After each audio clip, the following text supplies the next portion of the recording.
Hey guys, welcome to Scrum Master full course video by Simplilearn. In this video, we'll cover some of the most important concepts related to Scrum. We'll talk about what exactly Scrum is, the components of Scrum process, the role of a Scrum Master, the Scrum methodology, how Scrum meetings work, how Scrum and Kanban are different from one another, and finally, we'll cover some important interview questions that will help you ace your interview.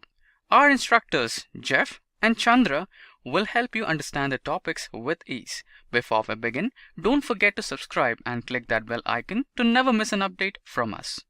Now, let's jump right in. Hi, welcome to Scrum tutorial from Simplilearn. I am CMR Chandra MR, a professional consultant and coach who is certified Scrum Master, PMP, Prince 2 practitioner, ITL4 managing professional, DevOps and COVID 5. As part of this tutorial, we are going to understand the basic understanding requirements of Scrum, the Agile methodology. So let us look at a problem scenario. What was there in the absence of adoption of Agile in any given environment? So in the given scenario, there is a problem expressed. So we have a problem. Our consumer doesn't like our product. We will have to make changes immediately. So now, as usual, any manager would respond. The manager says, make the changes. So because it's always the changes or anything what we deliver is in the consumer's interest. So keeping consumers' interest in mind, the value which needs to be created for customers, any changes required to be done in any of our projects involving that consumers and customer, we may require to do the change. So but what is the problem here to do the change? So we can't. We already have started work on last batch. The waterfall model we follow doesn't let changes to be made midway through the process. So is it mean the waterfall model never allows the changes to happen? That is not true 100%. Waterfall model allows us to make changes, but it doesn't allows us to make the changes quickly. So whenever there is a change, it requires a lot of effort. It requires changes in documentation. It asks for the changes in various different implementations which is already done, which is executed already. And then a lot of efforts are involved, which is time consuming. And also it involves more cost. Now, how do we make that change which is required to the customer and at the same time we don't have any specific additional effort which are required? So these efforts, whatever is being put is acceptable to both the parties, both the stakeholders, that is the project organization as well as the customer. So how do we make it happen quickly as well? That is very important for us. So we should have used the agile methodologies. So meaning agile methodology helps us to do this. So one of the agile methodologies which we are going to look at as part of this tutorial is Scrum. So let us see how Scrum is going to help the scenario. So scenario of changes which are coming up more frequently, right? Right, before that, let us understand what is the meaning of agile. What is the meaning of agile, what it means, and why should we adopt agile?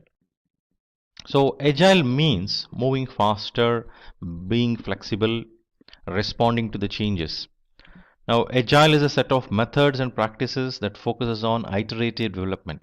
Why iterative? In each iterations, agile methodologies helps us to create a working piece of the software product, which will help us to make quick corrections to that software piece. This is not a whole product, it is part of that bigger product. So requirements and solutions are obtained thanks to self-organizing cross-functional teams collaborating. So when we say cross-functional team, self-organizing team, so these are the teams which are 7 plus or minus 2, the size of the team what I'm speaking about, who basically have various different skills. Each of the team members will have various different skills and they complement to it. I think today the DevOps is speaking about this cross-functional team owning everything as a single team. Some of the organizations has already demonstrated their DevOps capabilities by having this approach, like having self-organizing and cross-functional team, having an accountability for the entire product, the particular piece of the product module what they have created. So this helps in improving accountability and also ensures better visibility of the product what is being created and delivered. So further, let us look at the advantages of using agile. So what it gives to us, How it helps? So now the organization who follows the agile methodologies, so we can see that projects follow a predefined schedule and have a predictable cost. So schedules are seen, but wherever there is a changes required, wherever there is a directions need to be changed in terms of making necessary changes to adopt to the required scenario, the change scenario, agile helps us. It gives that flexibility. So clients have visibility of each phase of project. So it is very essential whosoever adopts the agile methodology, the active involvement of customer has to be ensured. So they are actively involved. So customers or clients actively involved in the sense they know it, what is happening, what they are getting, they know. They are acknowledging it by giving the feedbacks every now and then so that there is no surprise to them at the end, which used to happen during waterfall approaches. Then greater interaction between project team and the project means there needs to be collaboration. Agile emphasizes on having the collaboration. So Scrum in specific have something called daily Scrum, where 15 minutes meeting, where entire Scrum team should come in, sit together, self-organizing team as well as all that Agile team has to come together, express what they have completed before the last daily Scrum meeting and what is pending, why is it pending, and what is that they're going to do before the next meeting. So all these are expressed. This will help the team as well as the Scrum Master as well as the product owner the visibility into what is complete, what needs to be completed, and this will help project manager or Scrum Master to provide the necessary inputs, better visibility to the customers and stakeholders as well. Product output is predictable and can sometimes happen earlier than expected. So now initially, as we know, so the visibility of anything what we do will be very less. So now as we discuss more and more, as we brainstorm more and more, the visibility into it will become more. Then what would happen in future, the ability to predict will also become easier. And this doesn't happen only with the project team, it also happens with customers and every stakeholders who are involved in the project. So next, high quality development, testing and collaboration is ensured since the project is broken down. So now each iterations, each module, each piece of software which is being created are tested regularly and feedbacks are obtained from the user as well. Active involvement of user are ensured so that they are acknowledging it. So the what customer needs are given. So it is not that I discover something which I did not need. I'm seeing it. I told something, I'm getting something. That scenario is eliminated. Then the product backlog can be refined and reprioritized. So since we move iteration wise, depending on the change scenario, depending on the directions changes, we can keep reordering or reprioritizing our product backlog. What needs to be created first? If I have 1, 2, 3, 4, 5 item, I can make it as 3, 4, 1, 2, 5. So depending on the change scenario, whenever it needs to be executed, it is a bit flexible and easy to do. Then teams can maximize project value since clients can provide project priority. So as we know, the visibility also increases to the consumer as well as all the stakeholders. They will also express what is that value they have seen from this, and this will also help in making a decision, should we continue with this project or should we not. So better visibility, better decision making, better value realization. The needs of the customer can be focused on increasing the value delivered. So as customer gives the feedback, as that visibility increases, then a customer is getting that value and then expressing what is the changes, what is that additionally they may require here, how can make it better. So these interactions can happen. So customer can be focused on increasing the value delivery. So in fact, I think earlier we used to speak about time to market. Today we are speaking about time to value, which means how quickly the consumers, the users or customers realizes the value. Is that benefit realized? So that's what the more and more discussion which is happening, which requires closer collaboration with consumers and their feedbacks, their experiences with the products or services which are being used by them. It is very essential to understand. So then various different methodologies what we have in Agile, we can speak about Scrum, Kanban, Extreme Programming, that is XP, Lean methodologies, the Crystal. So now in this video tutorial, we are actually focusing on Scrum. So let us understand what is this Scrum is all about, right? So before we go and understand what is the Scrum itself, so let us look at the history of Scrum, where it started, how it started. So right down the line during 1986, the name Scrum is first introduced by the management experts Yukijiro Nonaka and Hirotaka Takuchi. So Japanese. So now this terminology was introduced, but later in 1995, Jeff Sutherland and Ken Schreiber creates the early version of what would become the agile methodologies. So now earlier 1995, so need for agile was sensed and it was spoken about. I mean, why do we need agile methodologies in future? What would be the future organization which would look like? So that would trigger in terms of what kind of approaches we may require to have. So further 2001, the Agile Alliance is founded and first look on Scrum, the agile software development with Scrum is published. So then further down the line 2002 the Scrum Alliance is founded by Weber and certifications are added. Then later 2006 the Scrum Inc is created. The certified Scrum courses are taught. So people started getting certified on Scrum. Then later 2009 scrum.org is created which offers the professionals Scrum series of certifications. Then 2010 the first Scrum guide is published, so which made available to everyone. So from then I think the more and more people start adopting Scrum methodologies. Now interesting part is the journey started from 1980s till 2010, various changes which has happened to this particular methodology. But one thing we should keep in mind is same 20 years back or 15-20 years back if we go, the need for agile was not seen. So it was spoken, but need for agile was not spoken much. But today we are speaking about it more and more. The reason is, I think, the change in the market condition, the increase in the competition, the need of responding to the change which is asked by the consumers or the market variations has become more and more important for organizations and service providers. If they don't respond to the change, they may lose out in the competition. So their survival is at stake. So it is very essential for them to understand these dynamics and respond to those scenarios quickly. So that's where the adoption of Agile, the benefit of adopting Agile were realized and Scrum become popular. So what is Scrum? So let us look at that. So now Scrum is a framework that enables teams to work together. Means collaboration is very important while we become agile.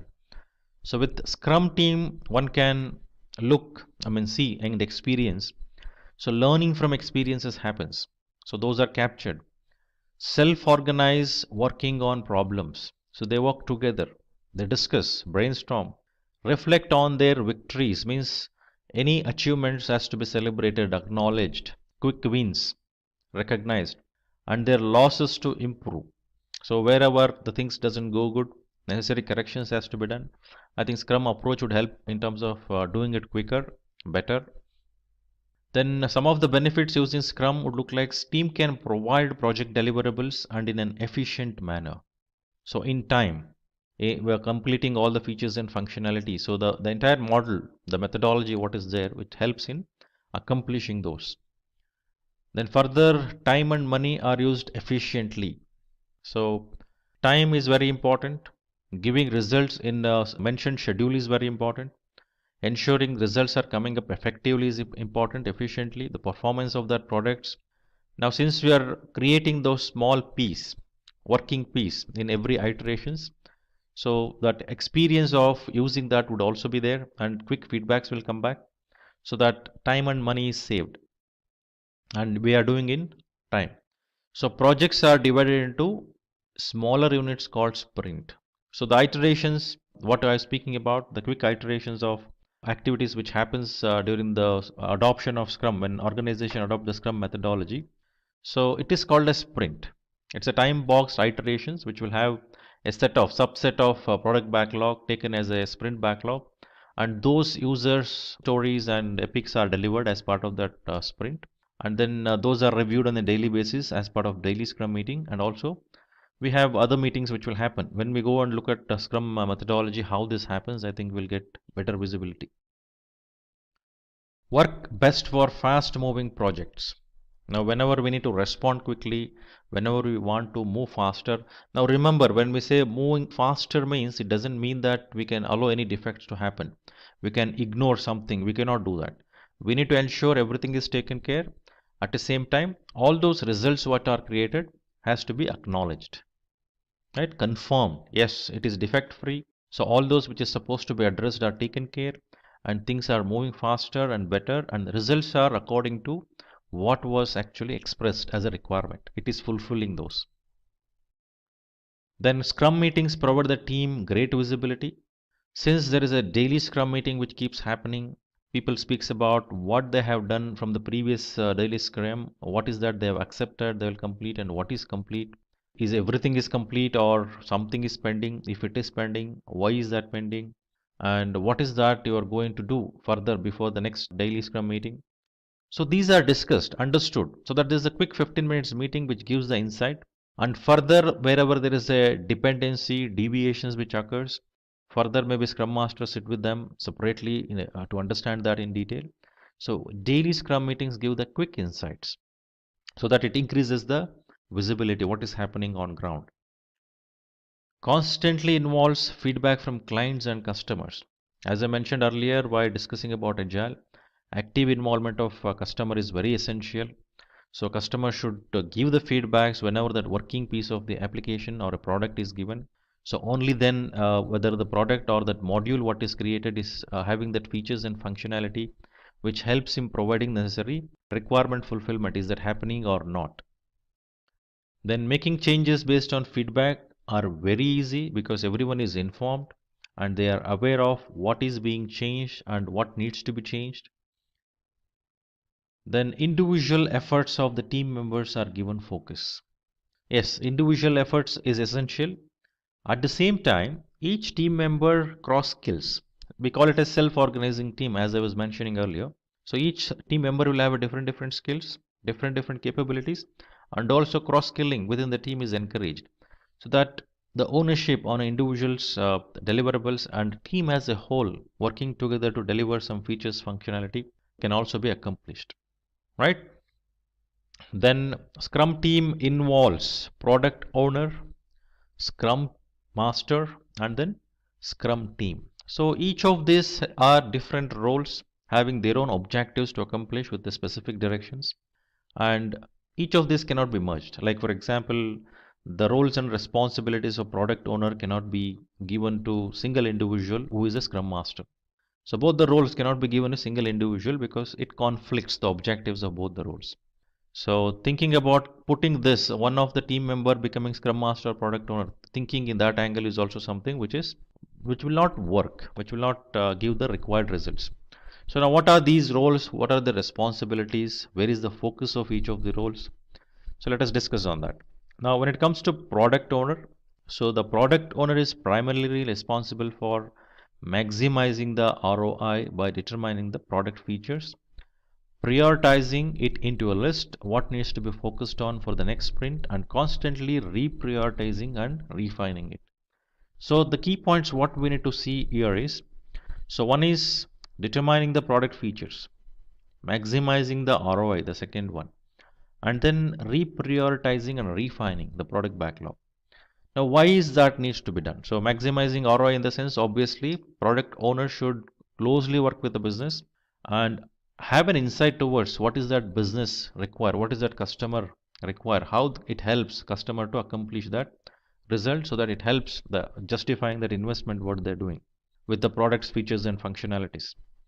Then speaking about reprioritizing and refining it, it depends on what features needs to be delivered in what order. So there is already an order which is defined. So based on the change scenario, you can reorder it, and product owner has that ownership and responsibility. So the entire focus is on ensuring the right product backlog, prioritizing it, and also adding that user stories and epics into product backlog, depending on what makes sense to the business. So the Scrum Master, the next role, helps teams learn and apply Scrum to obtain business value. Means Scrum Master closely works with the team. So he or she helps remove impediments. What is impediments? Something which stops to move forward, something which doesn't allow to deliver things the way it is required, something which stops, right? So that needs to be eliminated. That needs to be understood. What are the impediments? So when we say impediments, what are the impediments we can think of? The skills and capabilities of the team. That is one thing. Maybe the testing environment, maybe a process. So many things comes as a bottleneck or impediments which stops things to move smoother forward. So Scrum Master should work on it, identify that, and support team or guide team to overcome those. So protects them from interfaces that helps the team to adopt agile practices. So encouraging team to adopt agile practices and ensuring they demonstrate it and provides the required value as it's move forwards. So since Scrum Master focus is one side in terms of making Scrum team to work, whereas product owner is looking at the entire product backlog and working more closely with the business. So they need to have a good handshake to ensure things go well. But these two roles cannot be merged because since it has a two different angles and two different dynamics, so spending time accomplishing both the things may become very challenging and conflicting. And prioritizing will also be difficult. Then Scrum team is a collection of all the individuals who work together to deliver the requirements of the stakeholders. So self-organizing team, what I was mentioning, what we were discussing earlier. So these teams comes together, each of the team member will have various different capabilities. So they contribute at the individual level and as a team as a whole complement or contribute towards ultimate output and outcome and value what they need to create. And this team should have a clear understanding about the deliverable what is being done. So is that deliverable what features and functionality what they're thinking, is that going to create that value ultimately what is need to be achieved, the requirements fulfillment which needs to be happen to the customers. So they need to have that understanding, the direction should be clear to the team. So there are certain artifacts to look at when it comes to Scrum, so let us look at that. So now we speak about the artifacts which are the components of the Scrum process that can improve transparency and understanding of the work. So there are three artifacts mainly which we call it as product backlog, sprint backlog, then product increment. So let us see what is this one by one. So when I say product backlog, so it consists of list of new features, changes to be made to existing features, the bug fixes, changes to the infrastructure and several other activities that the team needs to deliver to ensure a particular outcome. So this list of product backlogs comes with required features and functionalities what needs to be delivered. So the prioritization of this has to happen in what order what needs to be delivered. So the product backlog is the full list which needs to be delivered as part of this project, and as the project progresses a lot of new backlog item would be added to the product backlog as the dynamics of the particular scenarios keeps changing, so keeps adding reprioritizing additional items to the backlogs are added depending on what are those dynamics. So further looking at a sprint backlog, so sprint refers to that short period of iterations, right? So which team aims to get a given amount of work done. So it helps teams deliver working software in a frequent manner. So sprint could be between 1 to 4 weeks long depending on what is that deliverable is. So sprint backlog is a subset of product backlog. So that prioritized item what is taken into sprint, which is a time boxed iterations. The sprint backlog contains the task the team aims to complete to satisfy the sprint goal. So what is that sprint goal? So each of those iterations, the time box iterations, will have a specific objective to accomplish. So the sprint goal is the objective decided for the sprint as an outcome of negotiation between the product owner and the team. So what can be delivered, how long it takes to deliver. So when it has to be delivered, the target may be given by product owner, but is it possible, feasible to complete it? There is some negotiation which happens there. So they decide, they agree, yes, we can do it, we cannot do it. If at all we can do it, what is that it takes in terms of effort, time and cost. So everything is decided, discussed. So that objective of that particular iterations is agreed upon. So once it is agreed, I think a team should first identify the tasks from the product backlog that need to be delivered to achieve the goal. So these tasks are then added to sprint backlog. So there should be an agreement between both. And once it is added, once it is agreed as part of that sprint, the deliverable, the output of the sprint would be the one which needs to be completed as part of it, the objectives, the goal, the results, which is specific working software. Then product increment. So this refers to the combination of all product backlog tasks completed in the sprint and the value of the increment of previous sprints. Now, when we speak about lean speaks about elimination of waste. It speaks about value streams. Now, in each of the sprints, as we have a working software being delivered, now each of these pieces should keep complementing to the what is the one which is already delivered and what is being delivered in future. So keeping that in mind, every deliverable will be implemented or configured in such a way that there is no specific bottlenecks. There is no specific constraints which arises. So these needs to be kept in mind, which requires the entire visibility into what is that ultimate objective we are going to accomplish.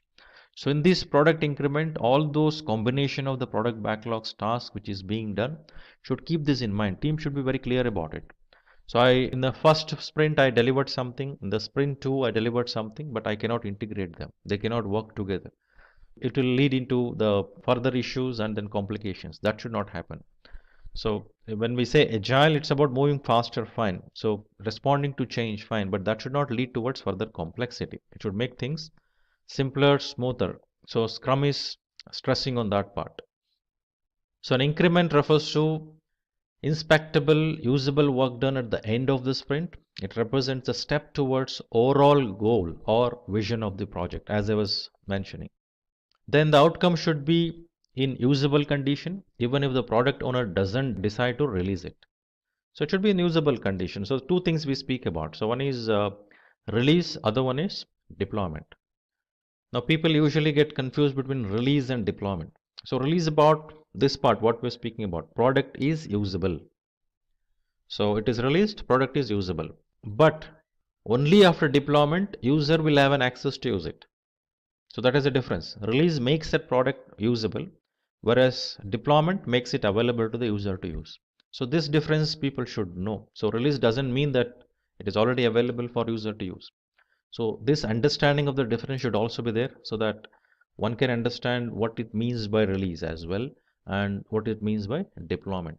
That's why when we speak about DevOps, we keep speaking about CI/CD. In CI/CD, we speak about continuous integration, continuous delivery, and continuous deployment. So in continuous delivery, you're speaking about release basically.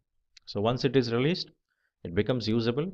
So once it is deployed, it is available for user to use. And that's about the Scrum artifacts.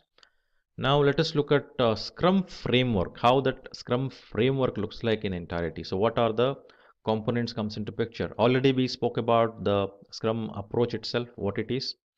Now we spoke about understanding artifacts. Then we spoke about roles in Scrum, the activities for each of the roles we understood. Now where do we see all of this when we look at a Scrum framework? So that picture let us see. So when we say Scrum framework, already we spoke about the product backlog. We can see that it is in the left side in the beginning. We have a sprint planning. So we spoke about sprint, the time box iterations, and from the product backlog, the items which is moving towards sprint to a specific sprint, what needs to be delivered, which become sprint backlog. Now the backlog items are taken and Scrum team work on it and does a daily Scrum meeting. And once the deliverables of that particular sprint happens, then there is a review on it. Then the increment is delivered, and at the same time that retrospective, what was planned versus what is delivered, that is checked.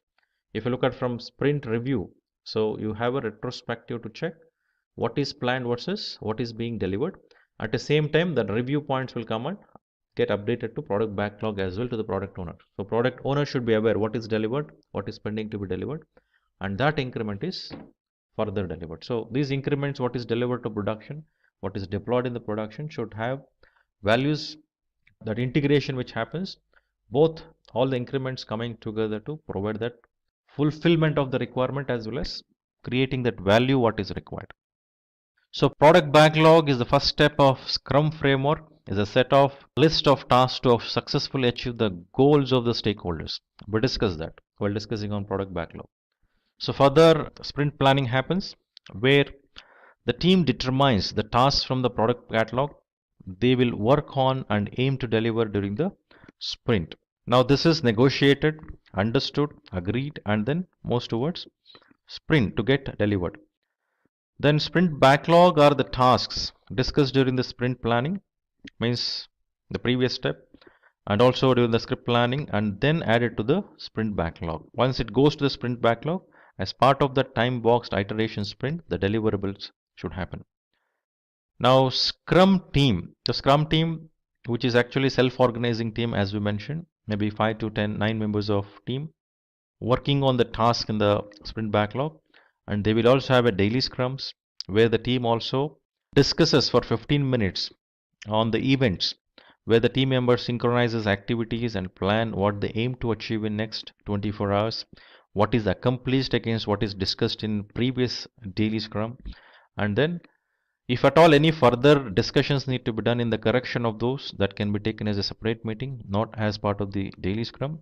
So generally daily scrum meeting would be 15 minutes. It should not go more than that. It's an indicative time. So quicker updates to understand what is happening. Then the sprint review happens where once the sprint is complete, so sprint review happens, which involves the team, the scrum master and product owner and stakeholders to understand what is being agreed upon and what is being delivered, so reviewed. Is that fulfilled in the entirety that is discussed? And then during this meeting, the team shows what they accomplished during the sprint. It allows time to ask questions, make observations, give feedback and provide suggestions, right? Then the product owner also presents the product backlogs, talk to the stakeholders to get feedback for upcoming sprints and about things related to the backlog.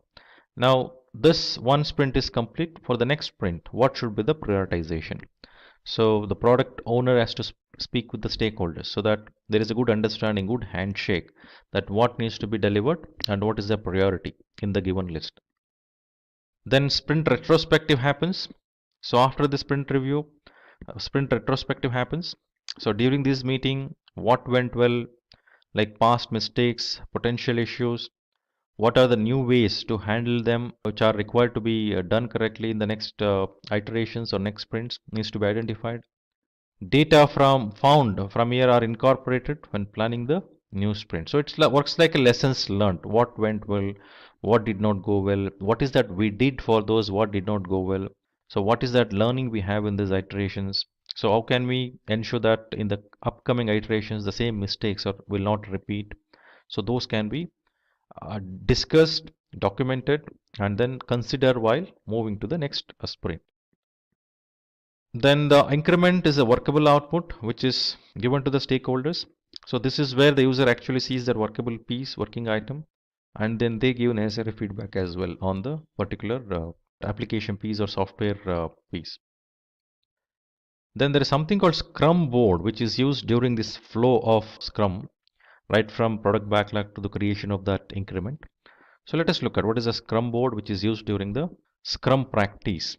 So Scrum board is a physical or virtual tool that helps team to visualize items in the sprint backlog. So it helps in tracking what is being delivered, what is in progress, and what needs to be delivered further.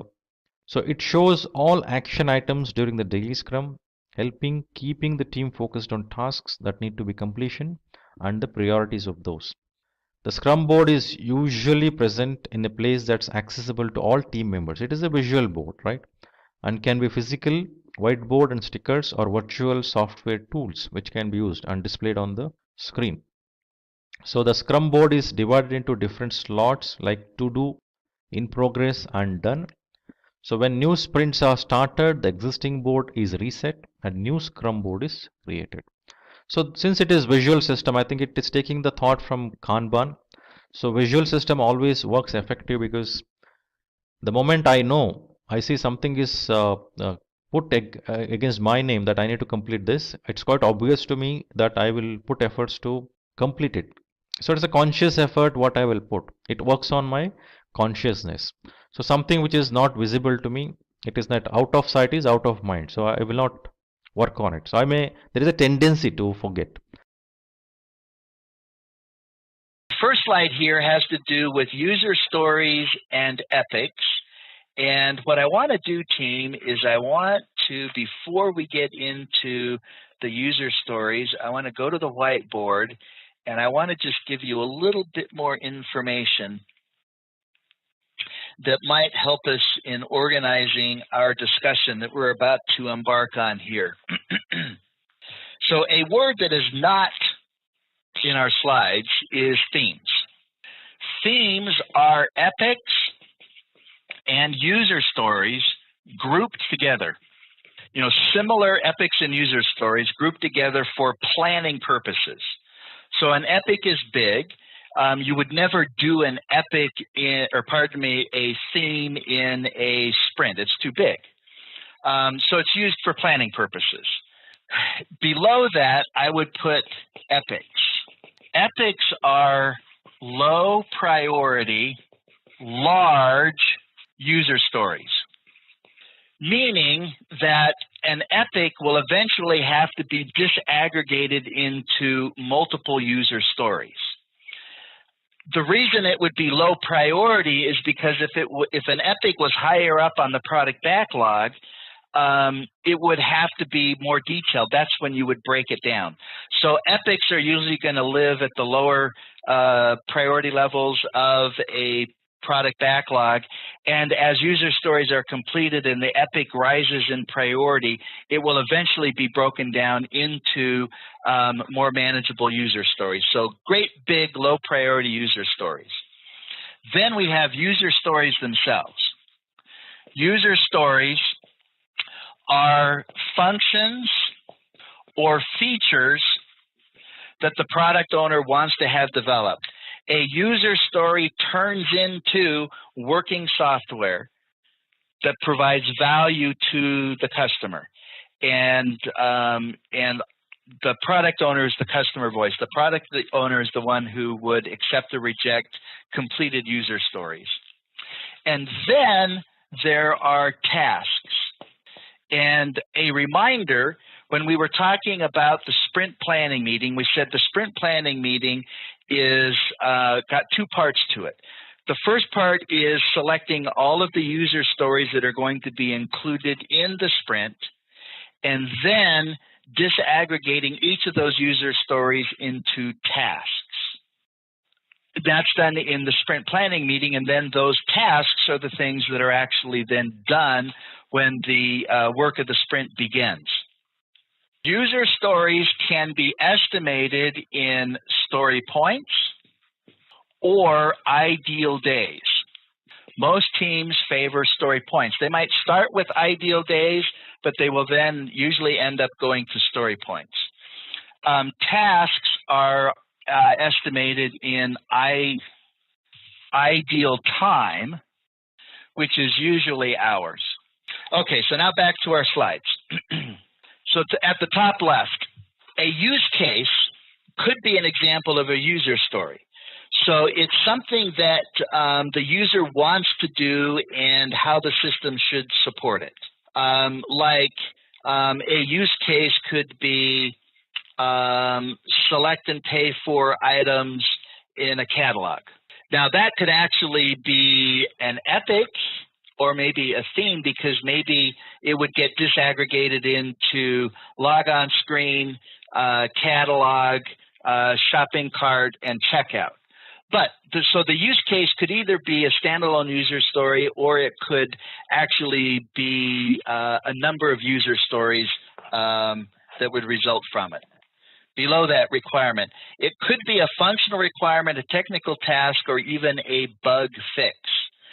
So I'm going to go back to the whiteboard, and a product backlog is going to have a lot of user stories that come from the customer, right? Whatever the customer wants done. But the team may know that it has to do some development work in order for the user stories to even be able to work. You know, there's some system level non-functional requirements that need to be done. And so there could be tech user stories. And then, can you see this low? I can't see your chats, but then there could also be defect user stories. There could even be risk user stories. Now, what could happen is that the product owner ranks these in priority. So this one first, then that one, then that one. And the team says, well, the only thing is that we have to do some development work before we can actually do user story 2. And so what we really need to do is insert that before the second priority user story. And so the priority of the user stories in the product backlog, while it might start with just being, simple functional user stories coming from the product owner, it will evolve until it includes some other things that are also considerations when it comes to priorities, because of successor, predecessor relationships, dependencies, and things like that are considerations.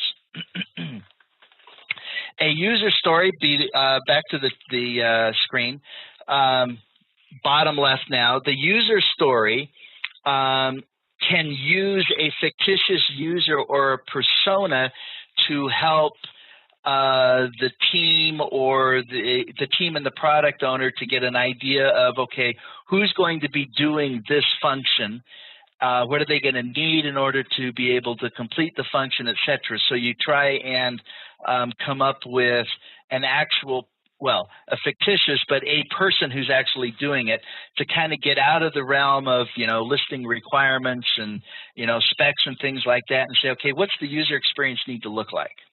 Top right, template. A portion of a user story is, let me back up.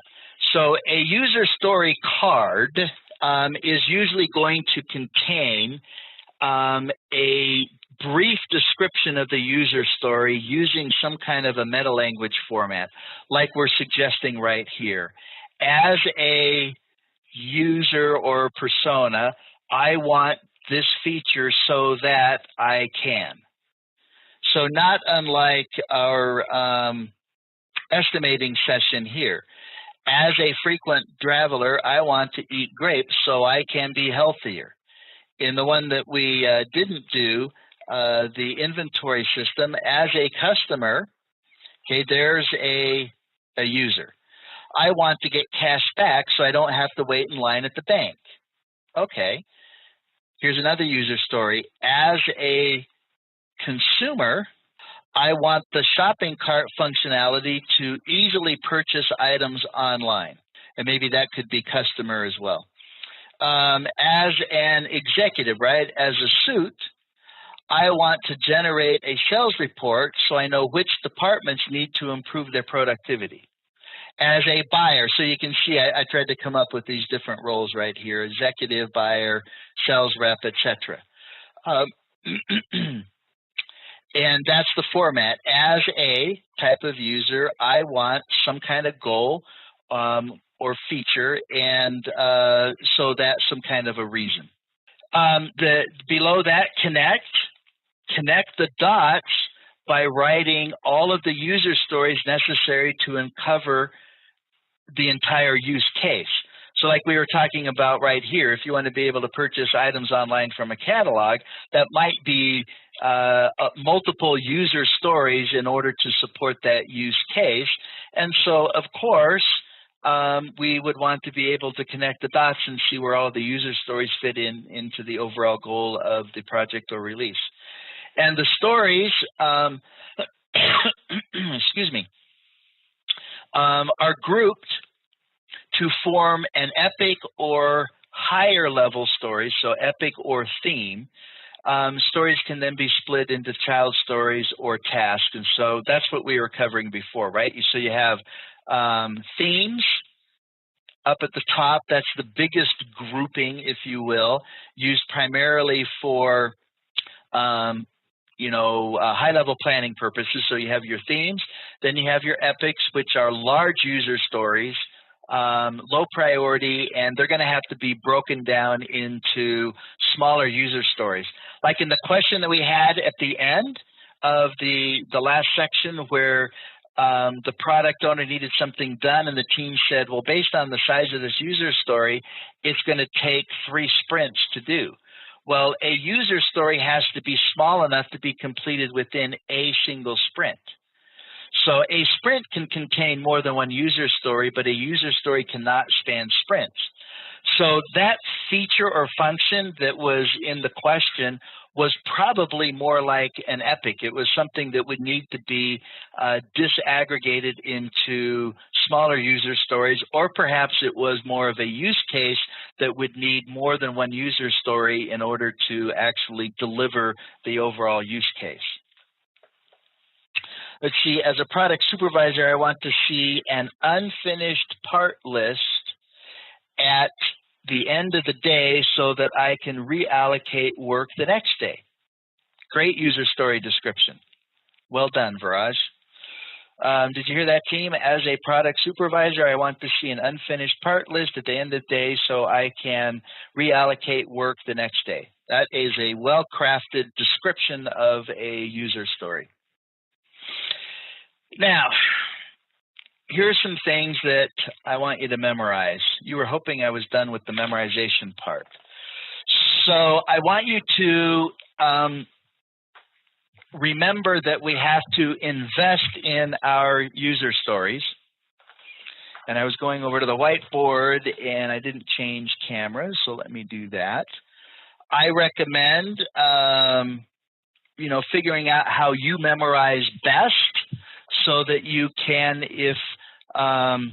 well, not if you wanted to. What I recommend is being able to write out all of this stuff on plain white scrap paper in about 14 minutes, because that's the amount of free time you have in the tutorial when you're at the, or when you're taking the test. Exin does it a little bit different. You maybe won't have a tutorial. The only time you'd have a tutorial is if you were at a center taking a test. Exin has other options, like you can do a paper-based test where you get a third party, a buddy or somebody who will agree to sort of proctor the test for you, or you can do it on your laptop all by yourself. And they have software that watches you while you're taking the test, and they require you to take the laptop and do like a 360 so that they can verify that you don't have any cheat sheets up on the wall or anything like that. But the point is you got to have this memorized, whether you're going to dump it out onto paper or not. When I took the test, I actually did the paper-based option. And that was because of some time constraints, and it was the quickest way to get me into the test.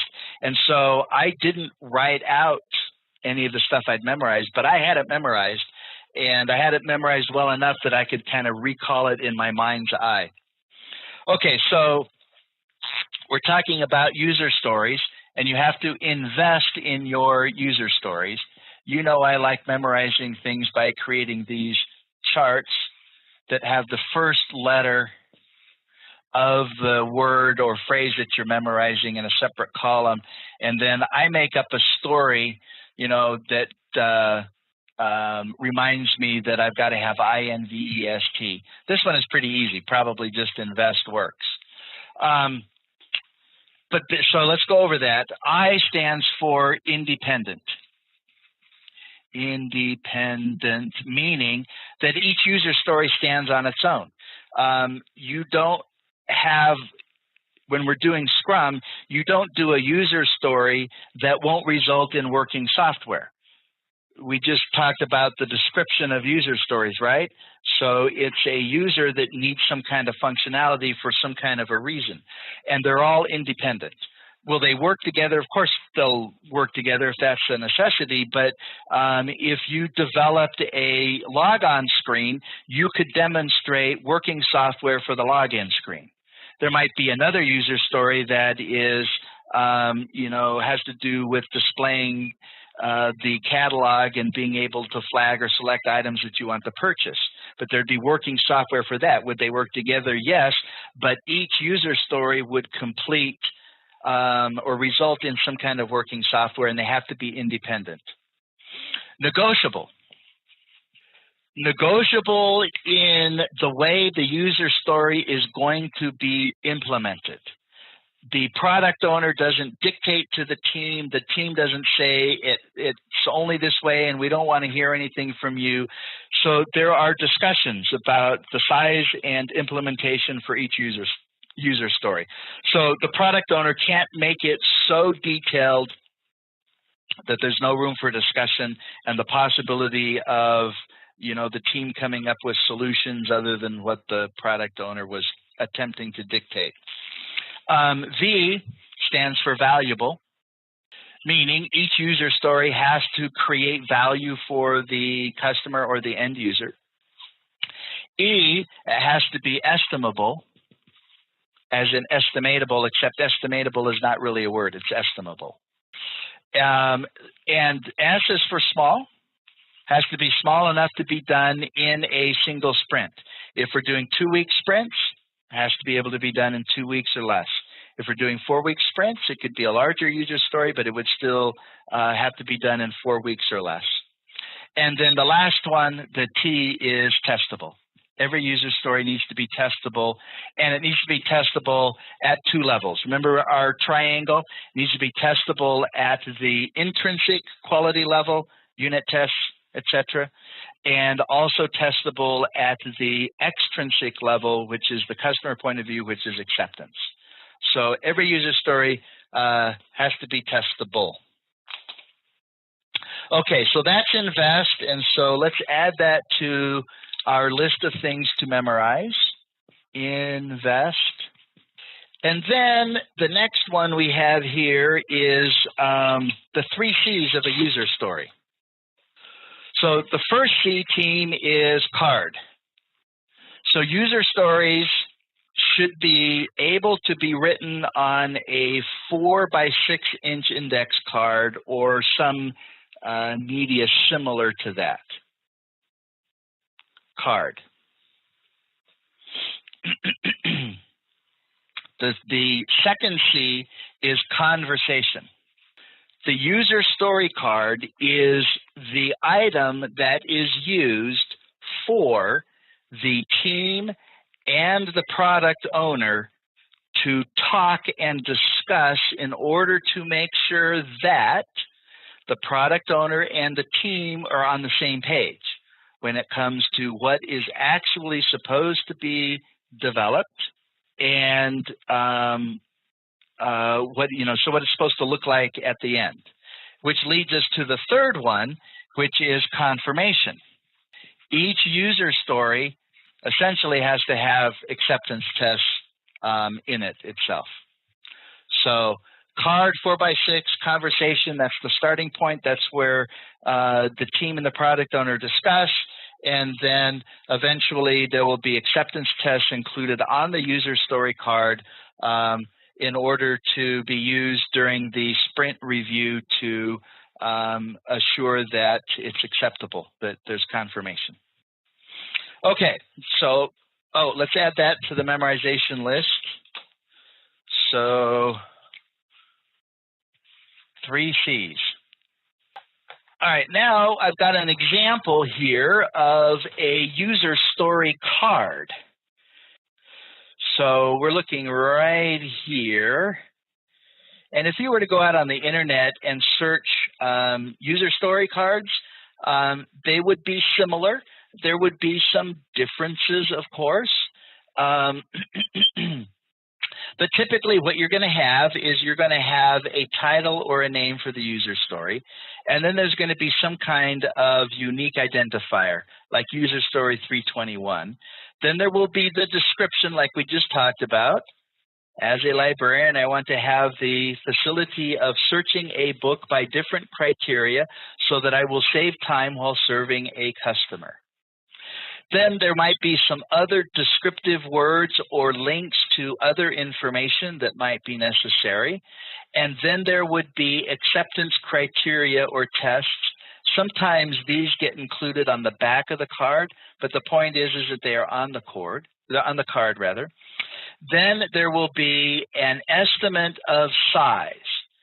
It could be ideal days or story points. As I mentioned, most teams do story points.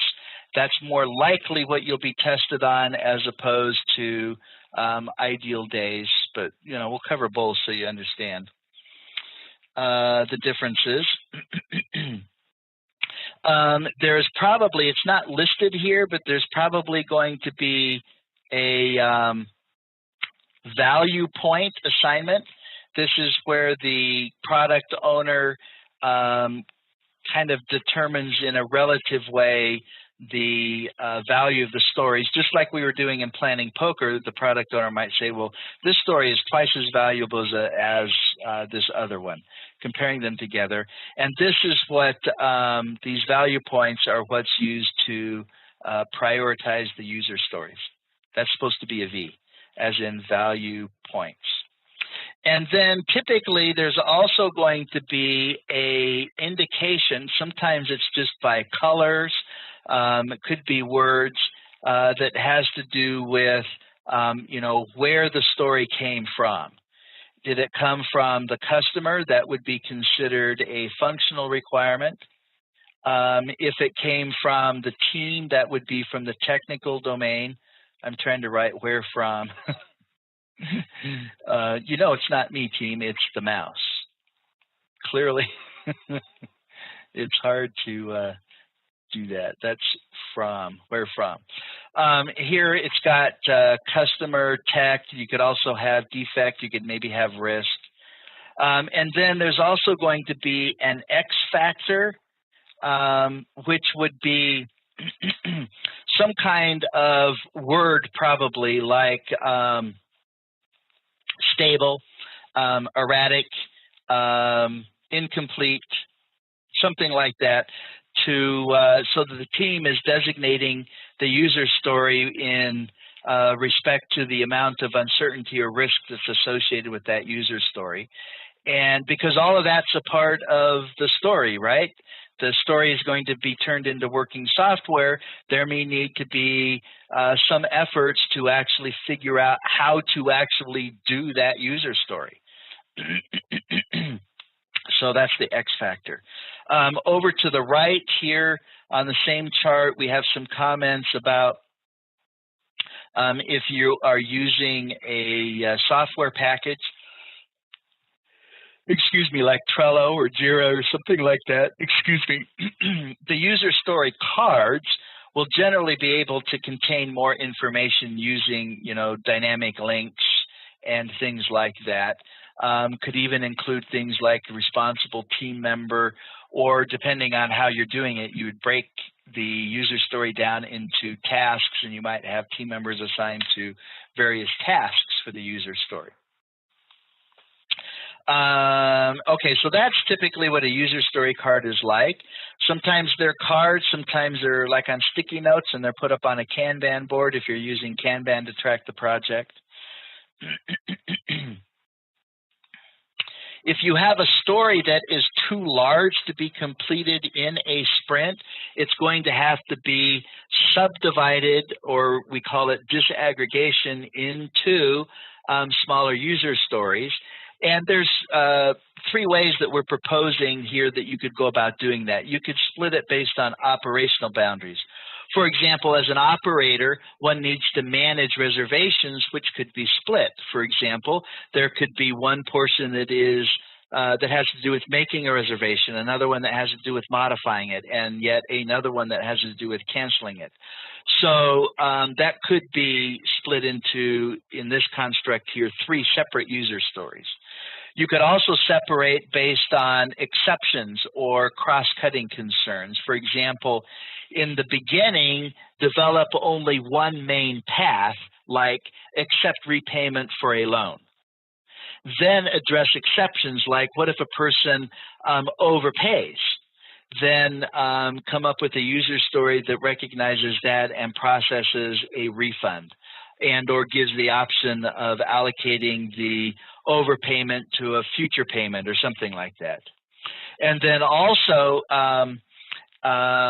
adds on other concerns like the check access restrictions or record name of operator. So maybe you know, when you're working on accepting payments or processing refunds, it's going to check on who the operator is, or track that, so that if at a later time, you know, who was it that gave this refund here? Well, you could look and see, you know, okay, the operator's name was recorded. Or maybe you put some restrictions so that maybe not everybody is allowed to do a refund. And so you would have levels of users that have different privileges. Okay, and then down at the bottom, split based on data boundaries. For an example, as an accountant, one needs to enter balance sheet information, which could then be split into summary information and separately receivable details, or maybe you could have AP, so you could have different portions of the overall balance sheet activities that need to be done. So enter AR, enter AP, etc. Make sense? So just to kind of prompt you, give you some ideas about what to do in a Scrum project if you have the scenario arise where a user story is being estimated by the team and it won't fit into a sprint. It's too big. Now, when it comes to determining value for user stories, this is primarily owned by the product owner, right? And it always comes back to money, but money, the value can be looked at from different points of view. So new revenue, obviously, getting new customers and having them buy stuff. Well, below that, there's another consideration, incremental revenue. So somebody's in the process of placing an order, maybe there are some premium features that could be add-ons at that point in time, or maybe added later on. So you have an existing customer who actually buys more of or enhanced parts of the existing thing they already purchased or are in the process of purchasing. Retained value. So this is retaining customers so that they don't go to a competitor. And then the bottom one is operational efficiency. How could things be done to speed up the process of whatever it is so that the cost of delivering the product is reduced? So this then leads us to a discussion about priorities, recognizing that there are some priority concerns that come from both the customer domain as well as the technical domain. And there are some prioritization models. If we look right here, there is value-based prioritization, and the hierarchy of that would be high value, followed by high risk, followed by high value, and then low risk, followed by low value, and then low risk. So, we might have written this a little bit differently, but that's value-based prioritization, and this is primarily the product owner with maybe some input from the team, just simply deciding what he or she wants done most, listening to the team say, well, there's some, greater risks with this user story than that. And so you'd probably want to persuade the product owner to take care of high risk stuff first, because that would have an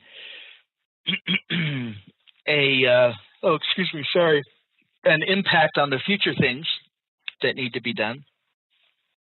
There's the Kano model, which looks at each of the user stories and classifies them as being mandatory, linear, or exciters. And the mandatory items are those user stories that are musts. And they'll never move the customer or the end user beyond neutral. It's if they're not there, it creates dissatisfaction. If the product owner and the team has done a good job in identifying what are the mandatory or threshold items, you would see that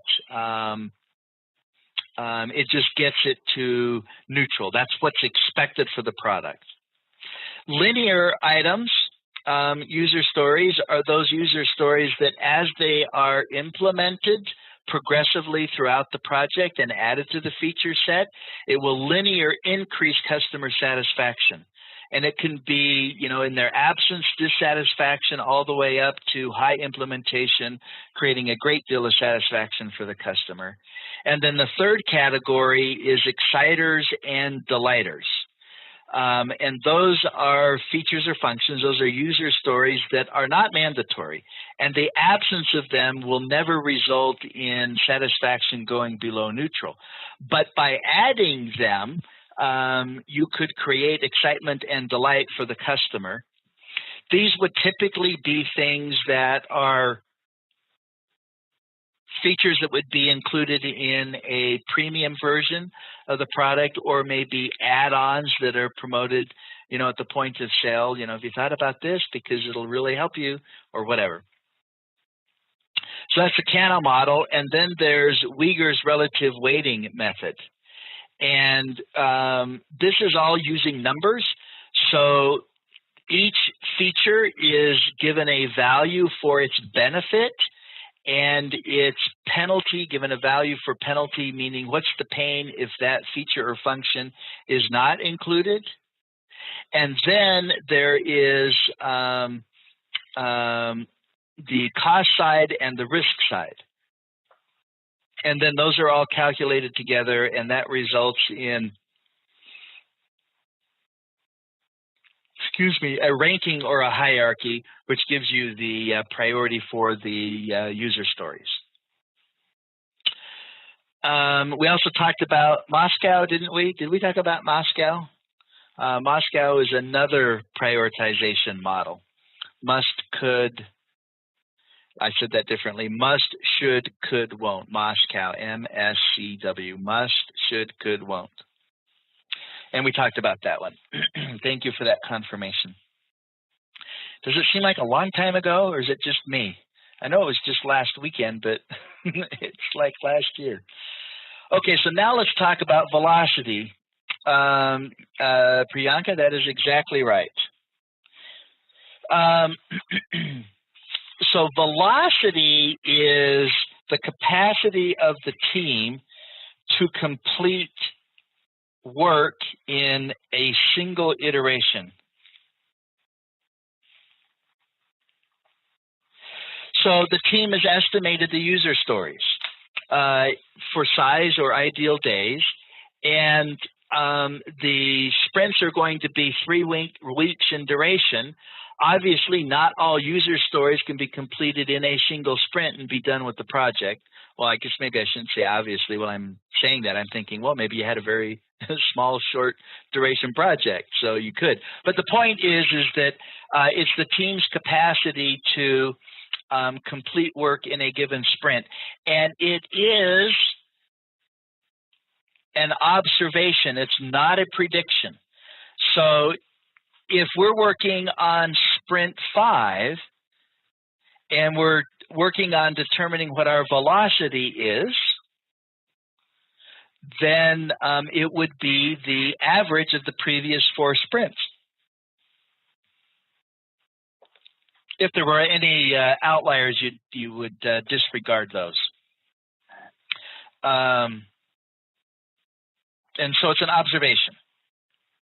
If we look over to box number 2 here, velocity is used to deal with determining how many user stories we are going to include in a given sprint, and also how many sprints are we going to need to create a release or a set of user stories. And here's an example.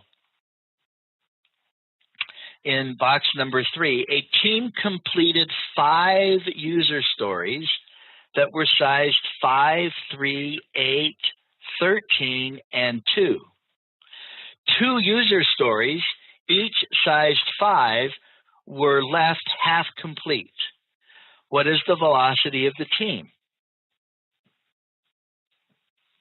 And the answer is either going to be 31 or 36. 31 is the sum of the completed user stories. If you were 36, you were claiming half of the 2 that were 5. So that would be a total of 10. So you claim half of it, which would be 5, would take you to 36. But it's not going to be 36 because the only thing that counts towards progress is working software.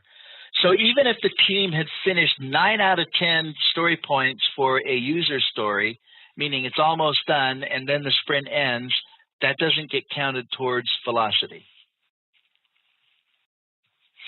And you don't mess around with velocity. You can mess around with your estimating, and you can mess around with what user stories are going to be completed in a sprint, but you don't. The velocity is not variable. It is what it is based on past performance.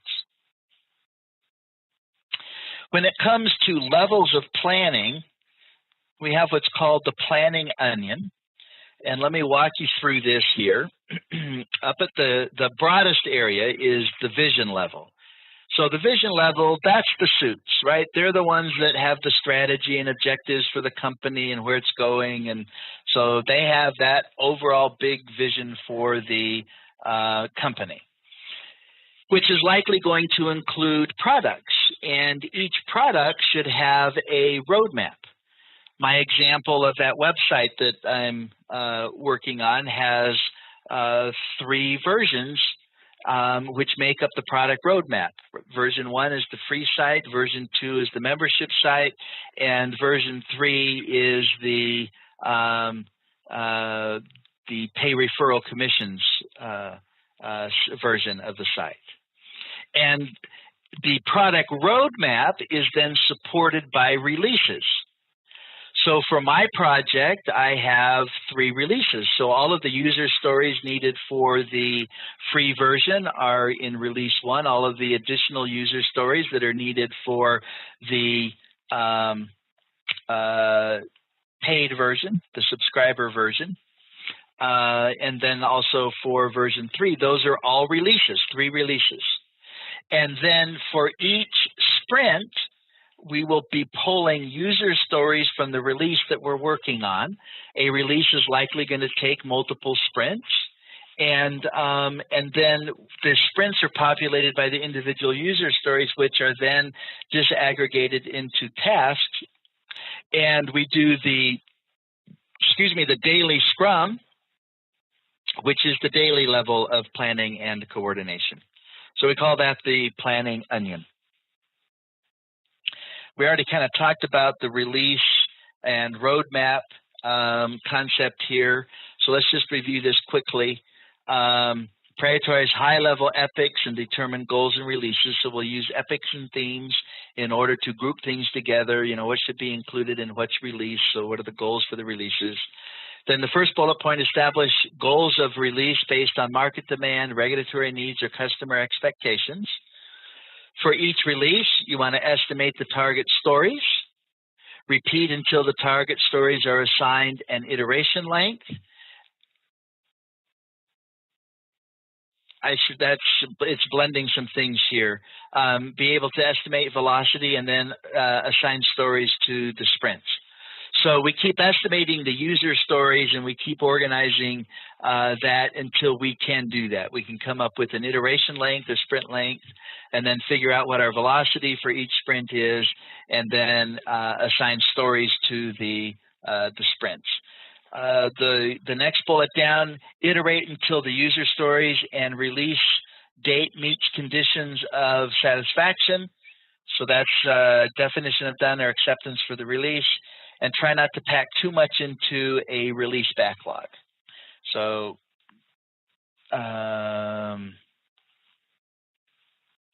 just like you would not want to pack too many user stories into a sprint.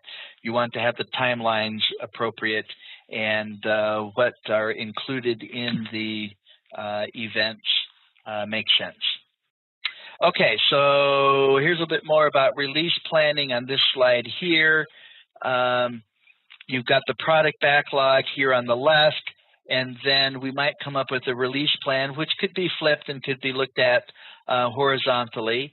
And you probably plan about 3 releases in advance, or at least you're doing more of the detailed planning on that.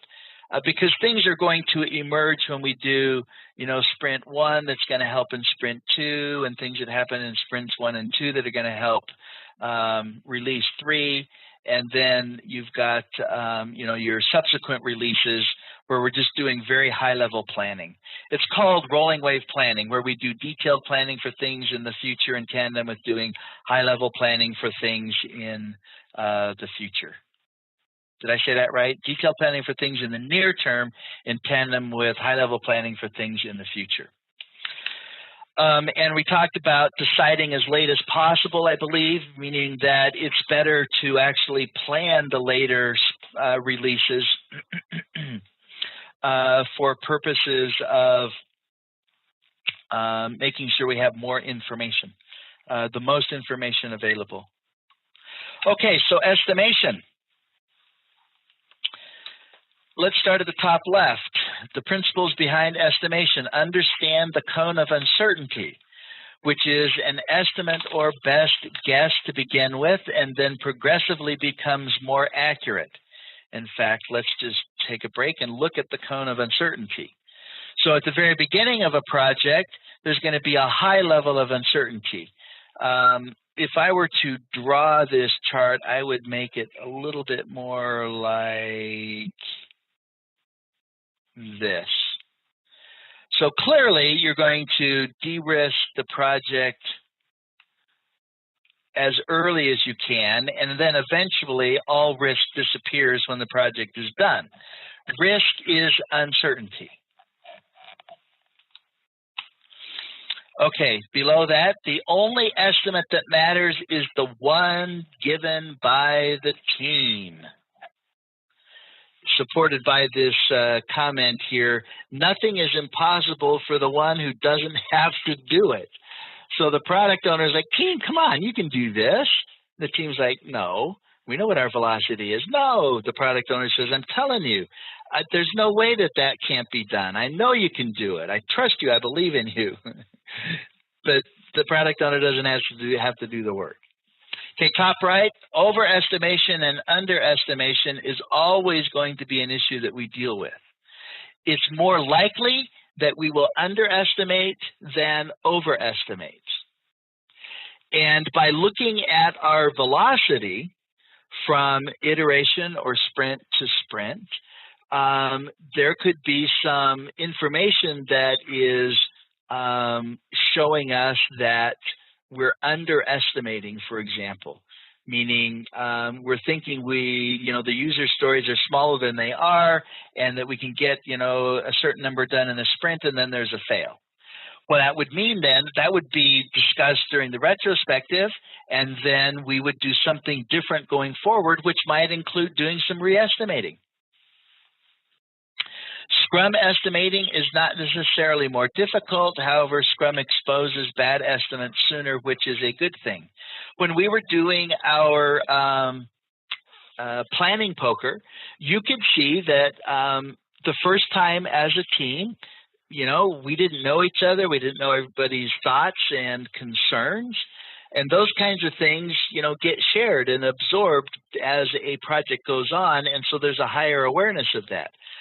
So what we would say is that using estimation techniques, Scrum estimation techniques, might be more inaccurate at the beginning of a project, but they will quickly become very accurate as the project advances forward. Let's see, there's a question here. Can velocity be increased over a period of time for the project? Yes, it can. Now, it's not that it will increase if the team is learning how to work together better and better. You would expect that, if I can just use my mouse here, if we were tracking velocity, so this would be points completed over here. Let me just do PTS for points. And down here is time.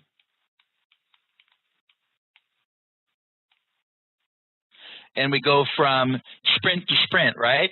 You would expect that maybe, the first couple of sprints, the team would be learning how to work together, and there would be a steep curve, and then it would kind of flatten out and maybe have, a slow rise going forward as the team emerges as a high-performing team. They get better at their cross functional behavior. You know, somebody's sick, the team just keeps chugging along. Other things, you know, just oh, sorry. There, I bumped a thing on my screen there. So the team, you know, learns how to work better together, and you know, their estimates become more accurate, etc.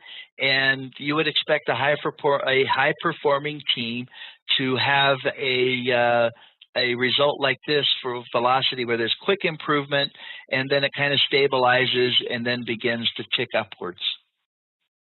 Okay, we talked about the cone of uncertainty. Let's talk about ideal time. When we do estimating for user stories, we do it in ideal days. When we do estimating for tasks, we do it in ideal time, which means hours. I think that's on the whiteboard, or it was on the whiteboard. Oh, it was on it. So ideal time is the amount of time it takes to complete a piece of work.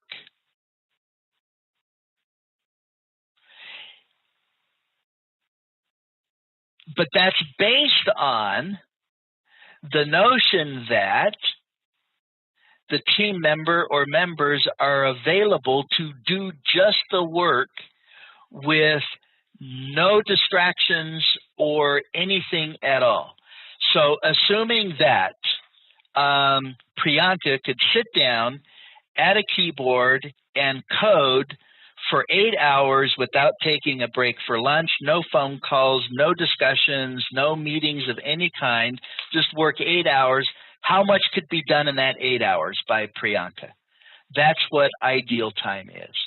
But the thing of it is that there is no such thing as somebody being able to spend every minute of every day only doing work. There will be distractions.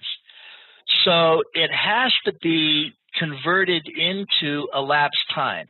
Now, we don't convert it to elapsed time at the user story level, but we do convert it to elapsed time when we are dealing at the task level. And what that looks like is, you know, for each team member, you're going to have to do it separately, because some team members have more distractions than others. Some might have other duties that pull them away. Whatever the case may be, you determine how much time in a given day a team member is available to do work. So say it's 5 hours out of 8 for one. Maybe it's 6 hours out of 8 for another. Maybe it's 4 out of 8, but you figure out what it is, and then you take the average, and that average availability is used then to convert ideal time into elapsed time. I should have circled this box here because we talked about this as well. And then I already mentioned this here, only considers actual work time, not the distractions. So that's the concept of ideal time. When it comes to story points, it's different than that. They are a measure of size relative to each other. So we were doing planning poker this morning, where we were looking at grapes versus apples, and then we were looking at oranges and what else do we have? Watermelons and coconuts. And we weren't trying to figure out how much time it would take to eat grapes as opposed to how much time it would take to eat a coconut. It's clear that it's going to take longer to eat a coconut because there's more effort involved. So we have a sense that it's going to take more time. But comparing the coconut to our baseline of 2, right? We came up with a baseline of 2 for the smallest user story. We compare eating coconuts to that baseline, and we say, okay, you know what? It's going to take more effort to eat the coconut than it is to eat grapes or apples. So you can do it like we did. You can also triangulate. For example, when we did our planning project this morning, or this morning for me rather, at the beginning. Oh, that's not it. That is the daily stand-up. Here it is. If I had said, team, I want you to pick a small user story, a medium user story, and a large user story.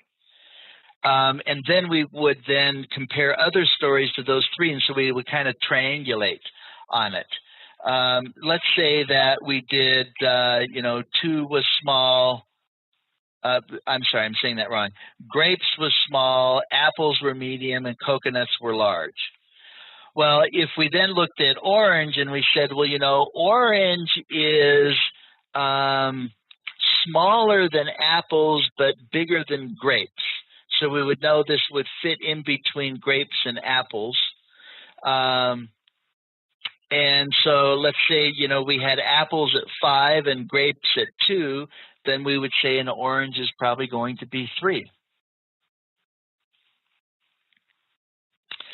And the values, now I used, in our example, the modified Fibonacci series. What we do in Scrum and Agile, if we're using story points, we're going to use a nonlinear scale for the values. So down at the bottom here, there's the modified Fibonacci sequence.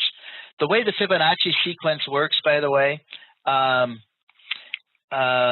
it's the value is the sum of the 2 on the right. So let me break this right here because this is a modified Fibonacci. So 13 is 5 plus 8.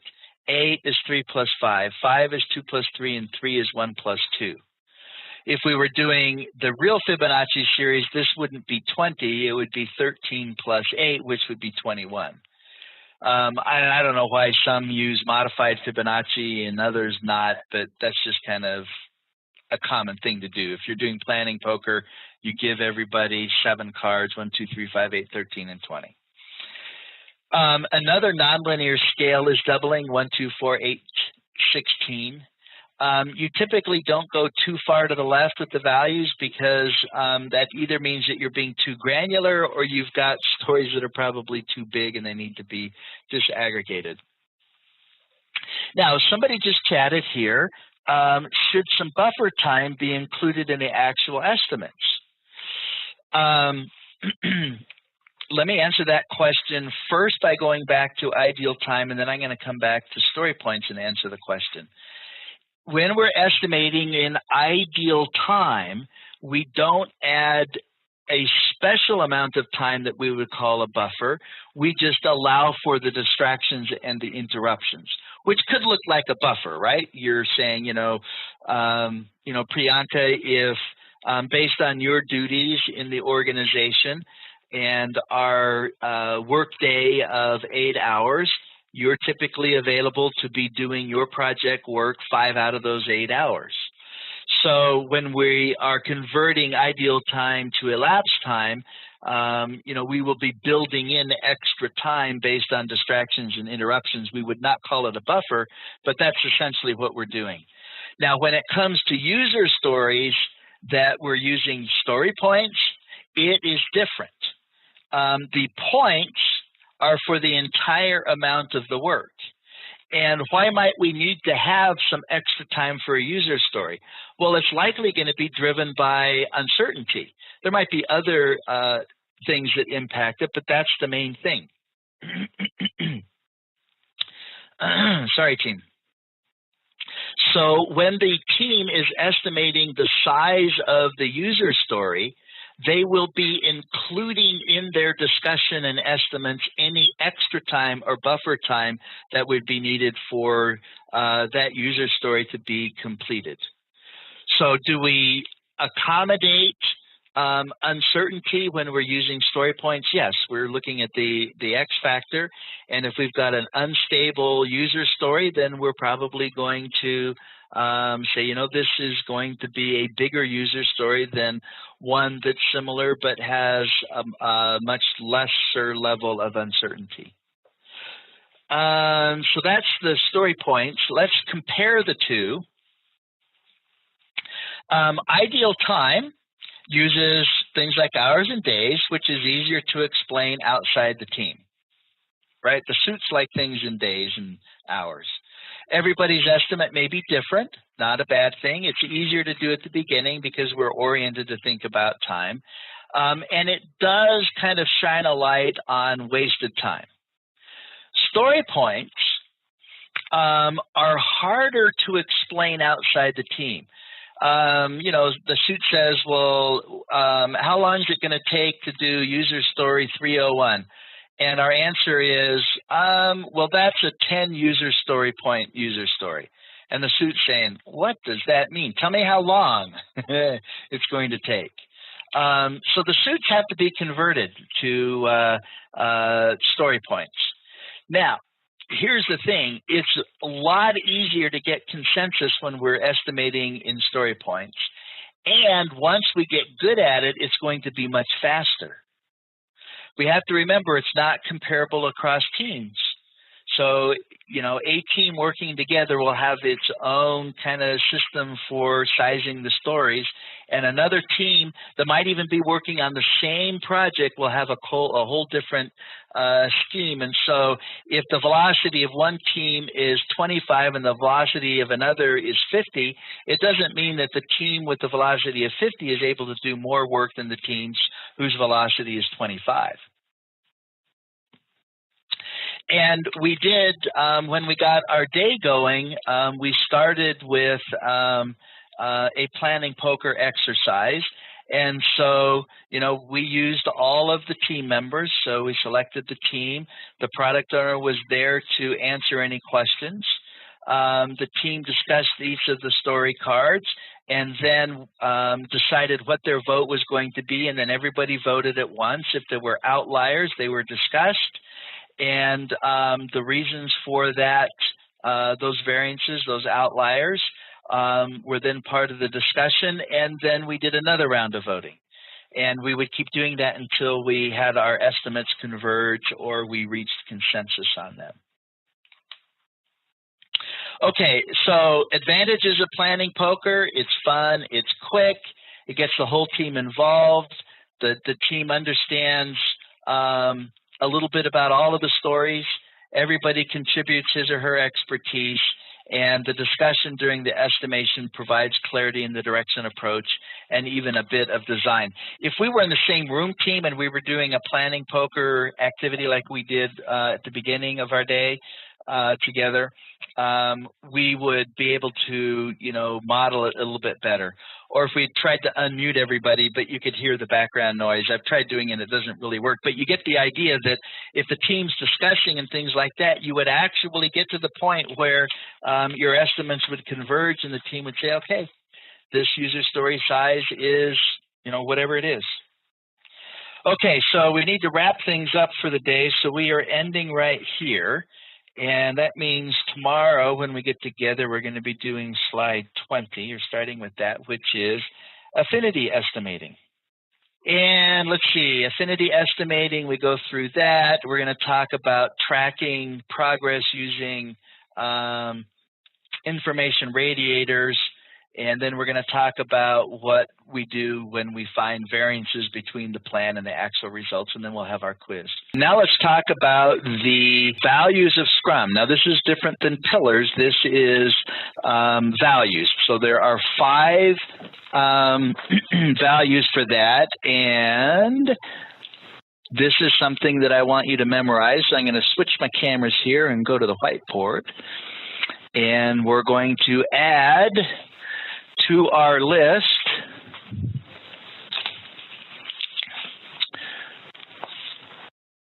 oh, wrong color.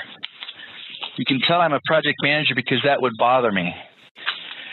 So the 5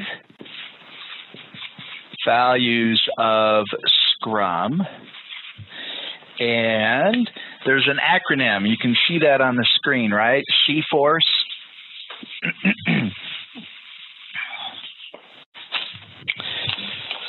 Okay, so 5 values of Scrum. And C, F-O-R-C. And you kind of know my style here. You don't have to do it this way, you know, whatever works for you, but have some kind of a strategy for memorizing things. It will probably serve you well.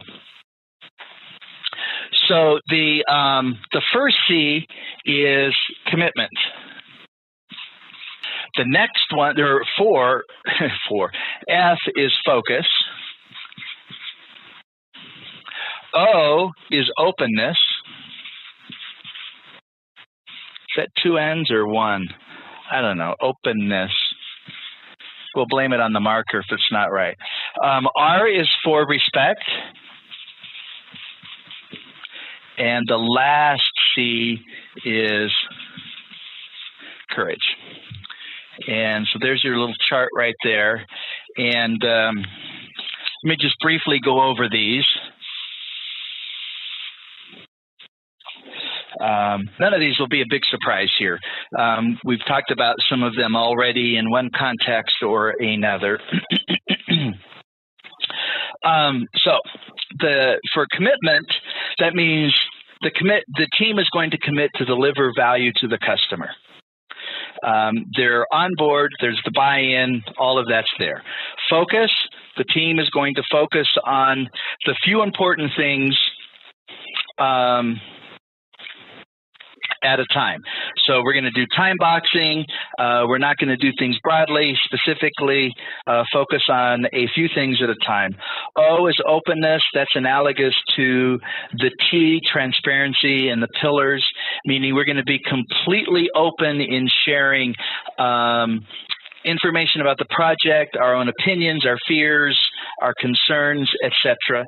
R stands for respect, and that's kind of a 360 view. We respect ourselves, we respect others, we respect the concepts that we are using as part of Scrum, and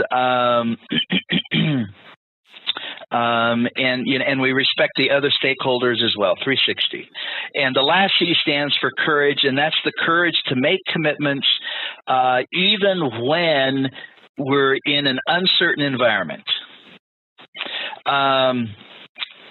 Courage to deal with fear that comes from a failure, courage to share disagreements openly yet respectfully, courage to participate in debating technical approaches, etc. Okay, so now let's go to the Scrum Lifecycle chart, and what I want to do is I want to elaborate on this just a little bit.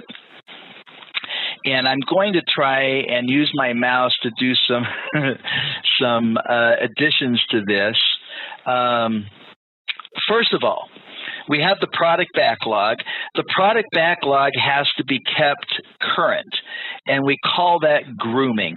Grooming is adding user stories and removing user stories from the product backlog. Product backlog is the scope of the project. The product owner owns that. The team assists in that effort. Related to grooming is pruning. Pruning the backlog is prioritizing and reprioritizing. So the product backlog is pruned and groomed regularly throughout the course of the project. Now, there is a meeting that takes place right here, which is called the Sprint Planning Meeting. Can I just do SP here? Sprint Planning Meeting. Okay, that is one of the ceremonies or events that takes place in Scrum. In the Sprint Planning Meeting, it is a time-boxed event, and it is time-boxed to 2 hours for each week of the sprint. So in our example here, we have a 30-day sprint. So if we have a 4-week sprint, then our sprint planning meeting will be 8 hours in duration. And two things happen during the sprint planning meeting. The user stories that are going to be included in the sprint are selected, right? They're put into the sprint backlog, which is a subset of the product backlog containing the user stories that are going to be completed during the sprint. And the second thing that happens during the sprint planning meeting is the selected user stories are then disaggregated into tasks and estimated. Once that's done, then the work of the sprint begins. There will be a daily scrum like we did at the beginning of our workday together as our team. And then at the end of the work of the sprint, there will be the sprint review. The sprint review meeting or ceremony is also time-boxed, and it is time-boxed to 1 hour for each week of the sprint. So if we're doing a 4-week sprint, the sprint review meeting would be 4 hours in length. The primary purpose of the review is to showcase and demo the software and get feedback from relevant stakeholders and allow the product owner to say, I accept or I reject the work that has been done. Then, after that, is the sprint retrospective. Now, this is where the team asks and answers 3 questions. What went well, what did not go well, and what are we going to do different going forward regarding the previous sprint that was just completed and the ones that is just coming up. And then the sprint itself will result in working software or value for the customer. And then, of course, everything goes back and repeats for as many sprints as necessary to complete the scope of the project. Let's see. I see a chat here. How similar or different is the product backlog to SRS, Software Requirement Specs document, which is widely used in projects? It's different. And if you will hang on to that question, we're going to have a discussion later on about user stories, and that will help you understand the differences. And we'll get into the user stories that come from the customer and user stories that come from the tech domain, and that will help answer your question. So you okay hanging on to that? Okay, great. Thanks. Okay, so a little bit more detailed view of the Scrum project lifecycle. Now let's talk about a couple other things here. When it comes to a sprint, there are some things that affect the duration of the sprint. So the team is going to have to decide how long each of the sprints are going to be, and things that are a factor include the stability of the product backlog. If the product backlog is changing a great deal, then that's going to argue for shorter durations. Because there's a high level of uncertainty, and so you have a greater amount of control on your project if you have shorter sprints. Now, on the other hand, another factor is the cost of iterating.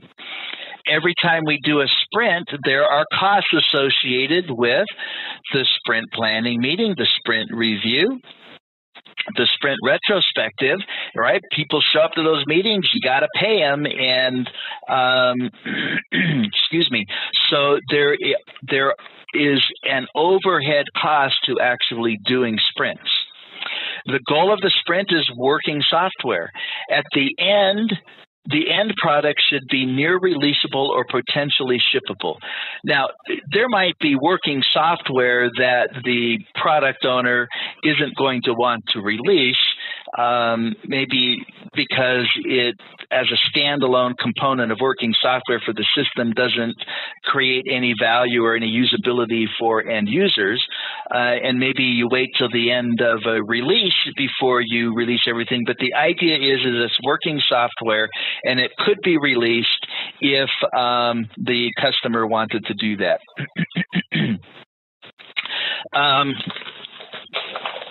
Sorry, I just dropped something. I see a question there. I will circle back to your question in just a sec. The sprint duration and deliverables do not change once the team has committed. This is another one of those things that has to be viewed as absolute when we're doing Scrum. So if we say that we're going to do a 2-week sprint and we select 5 user stories based on our velocity or capacity, once that decision has been made, the duration of the sprint does not change, and we do not add or remove any user stories. Now, it could be possible for the product owner to cancel a sprint, but that would be extreme. That would be because there is such a major change to the product backlog that the work of the current sprint is going to be completely irrelevant. You don't change the sprint, you cancel the sprint. And then the bottom one here, the sprint begins with planning and ends with review and a retrospective. And there was a question here, are there any issues with combining the retrospective and the planning ceremonies? And the answer to that is yes. Now, could they be combined depending on the environment? The answer is yes. And the way we would arrive at whether or not it would make sense is who's going to be participating. But they would be separate agendas. So the agenda for the retrospective is what went well, what did not go well, what are we going to do different? And the mandatory participants for that meeting are the team, the Scrum team. Is the Scrum Master going to be there, likely as a facilitator? Is the product owner going to be there? Maybe, maybe not. If the product owner is there, the product owner could maybe answer questions and help clarify. But the product owner does not weigh in on what went well, what did not go well, and what are we going to do differently. That is all owned by the team. In the planning meeting, the product owner has to be there, and the product owner is the main driver of that meeting. The product owner is talking about or dealing with the priority of the user stories. The team's weighing in. Maybe there's some dependencies that need to be considered, but the product owner has to make the hard decisions with regards to what's going to be done in the next sprint based on the constraints from the team, like velocity and technology and sequencing and things like that. So I kind of answered that from a real-world point of view. Yes, it could be. It's not desirable. On the test, they are completely separate. Did I get you there? I'll keep my eye on the chat box, make sure I got that answered well enough for you, and let's move ahead. Okay, the sprint planning meeting. This is looking right down here. This is conducted at the beginning of a new sprint. It's attended by the team, the product owner, and the Scrum Master. And there are two approaches to deciding what's going to be included in the sprint. It can be based on commitment, and it can also be based on velocity.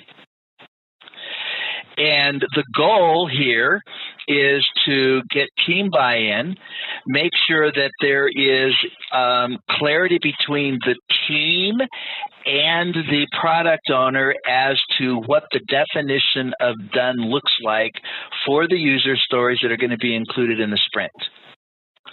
And, of course, it should be realistic and achievable. And, there can be a little bit of an issue where you've got, a well-meaning product owner that's driving really hard, and the team says, we can do these sprints, and the product owner is saying, no, come on, you got to do at least one more. I got to have this one in this sprint. You could get a question like that, and it might be, what would the Scrum Master do if you had a dominant product owner that's trying to persuade the team to do more than the team thinks it can do? And that's where the Scrum Master comes in. The Scrum Master plays the role of the mentor, the coach, and, assisting in the resolution of those kinds of issues without deciding. The Scrum Master is not a decider. The team decides when it comes to how, and the product owner decides when it comes to what. Okay, the Scrum meeting, daily Scrum, we've talked about it, right? The entire team attends the meeting. Could the product owner be there? Yes. Does the product owner need to be there? No. Sometimes the product owner can be, an impediment to the meeting, but would be welcome. But if the product owner started asking questions or became the focus of questions being asked, the Scrum Master would have to help facilitate a change, because that would not be effective for the daily Scrum. Duration, 15 minutes. We talked about that. And the agenda. What did I do yesterday? What am I going to do today? And what are my impediments? The sprint review. Now, who attends? It's going to be the team, the product owner, the Scrum Master, and potentially others. So Optionally, others, that we would want to get feedback from would be end users, operations folks, the suits. All of those would be welcome depending on the relevance of the software that's being demoed and being subject to the acceptance testing and the product owner, giving the thumbs up or the thumbs down when it comes to acceptance. The duration for this, we mentioned this before, it's not just a flat 2 hours, it's 1 hour per week.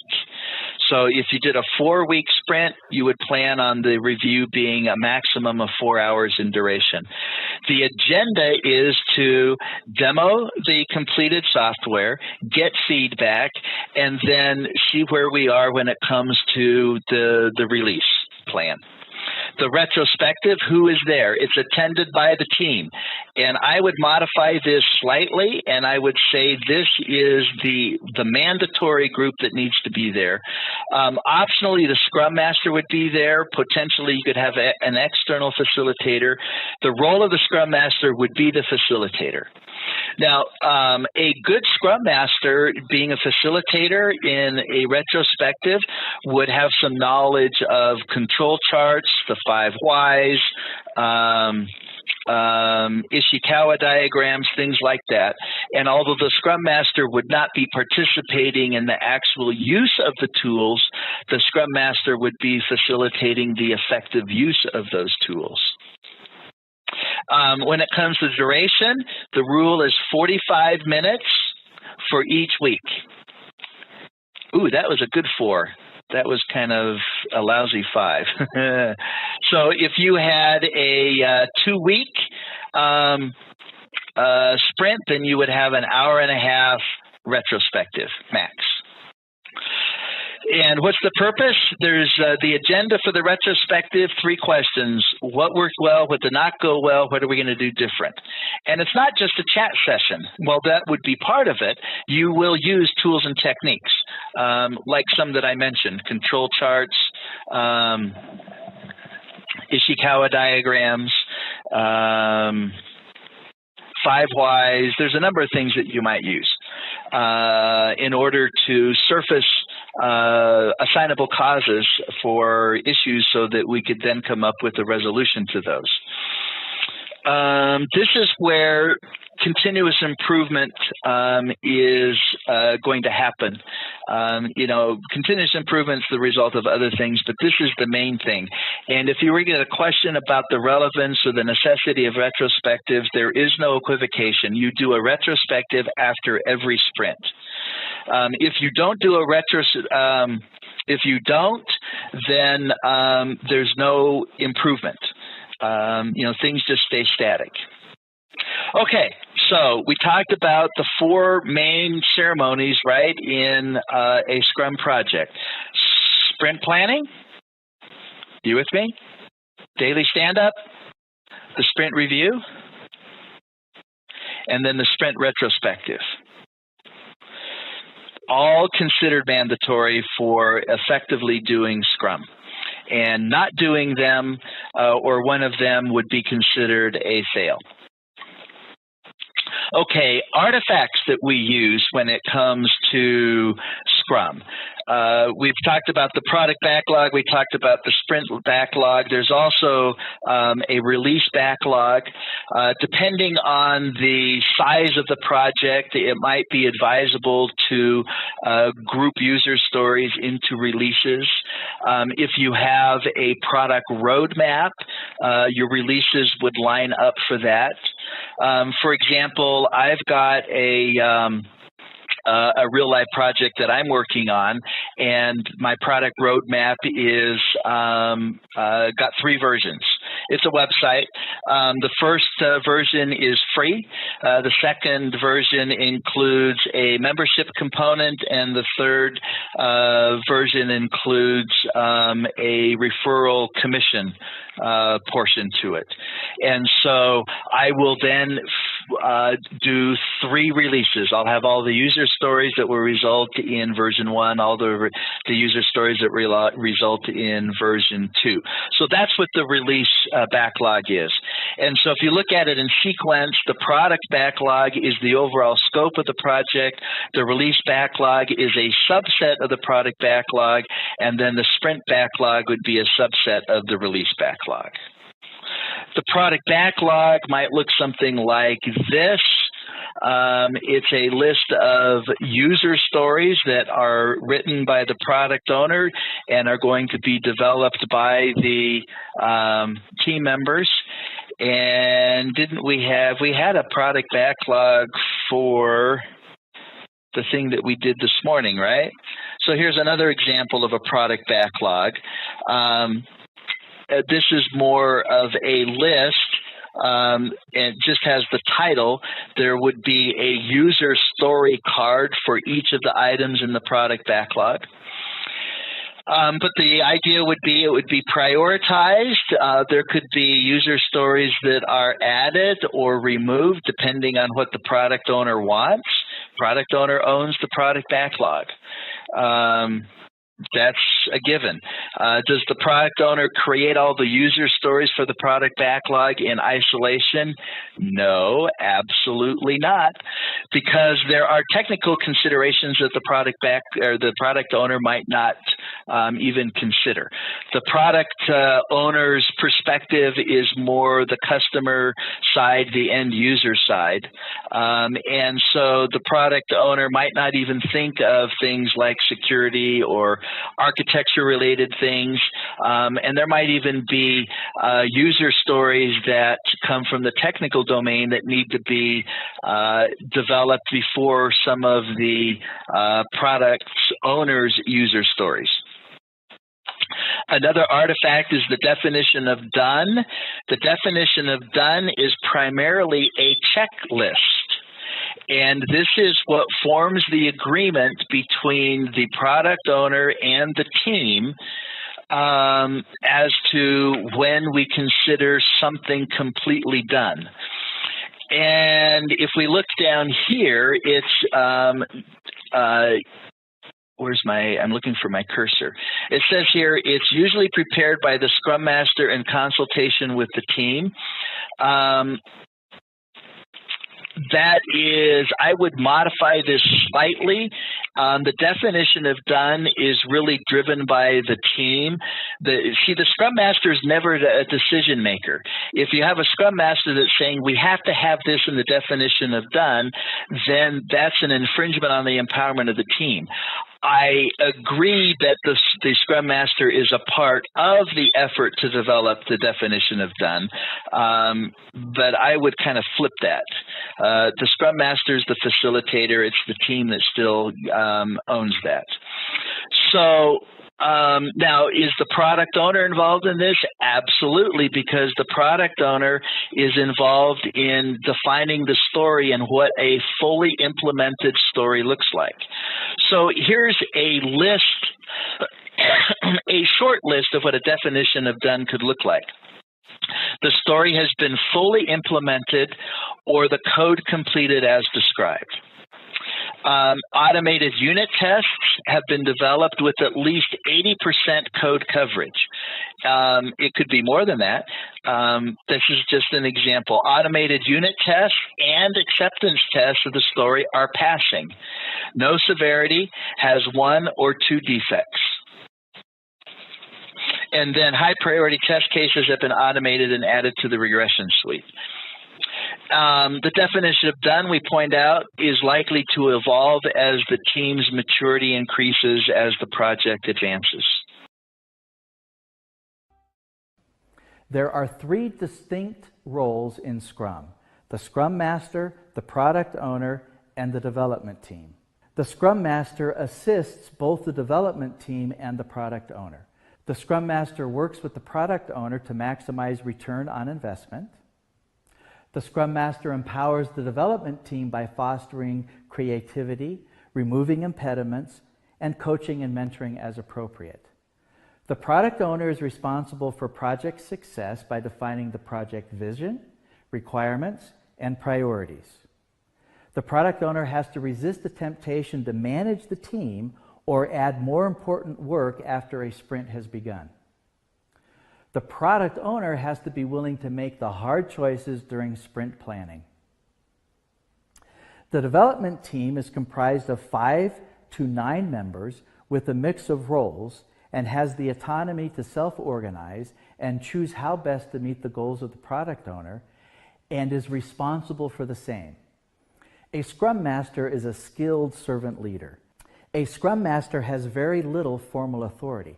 However, he or she is expected to assist the team achieve the intended outcomes without interfering with the team's autonomy. The Scrum Master facilitates the Scrum ceremonies such as sprint planning, daily stand-up, sprint review, and sprint retrospective. The Scrum Master removes obstacles or impediments faced by the team. The Scrum Master is also a process coach and mentor. The Scrum Master must not be a line manager of the team. The Scrum Master is not to be a taskmaster either. The Scrum Master is not a technical or design authority, nor is he or she a decision maker for the team. Throughout the course of the project, the Scrum Master must not do anything to rob the team of its empowerment and ability to self-organize. Let's talk about the attributes of a Scrum Master. Scrum Masters need to exhibit responsibility. Even though they are not solely accountable for the team's output, they will consider it their responsibility to remove anything that impacts the team's productivity. They will try to enable the team to do the best that it can. They are humble. They will work in the background and let the team take all the glory. They will use we statements and seldom use any I statements. They are able to set aside their ego and shower all their attention on the team. They are by nature collaborative. They will encourage the team to have conversations among each other and with other stakeholders outside the team.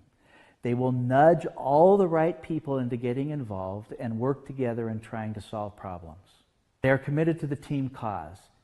Even if being a Scrum Master is a part-time task for them, they will give the highest priority to the team's needs. Hence, the Scrum Master's work allocation, especially if they are part-time, needs to take this into consideration. They are able to influence. They are naturally good communicators and able to convince others to adopt different approaches. They apply various techniques to mobilize organizational resources when required, walk the political tightrope when required, and in general do whatever it takes to get the team the assistance it needs. They are knowledgeable. It is clear that as process coaches for the team, Scrum Masters need to be experts in the method.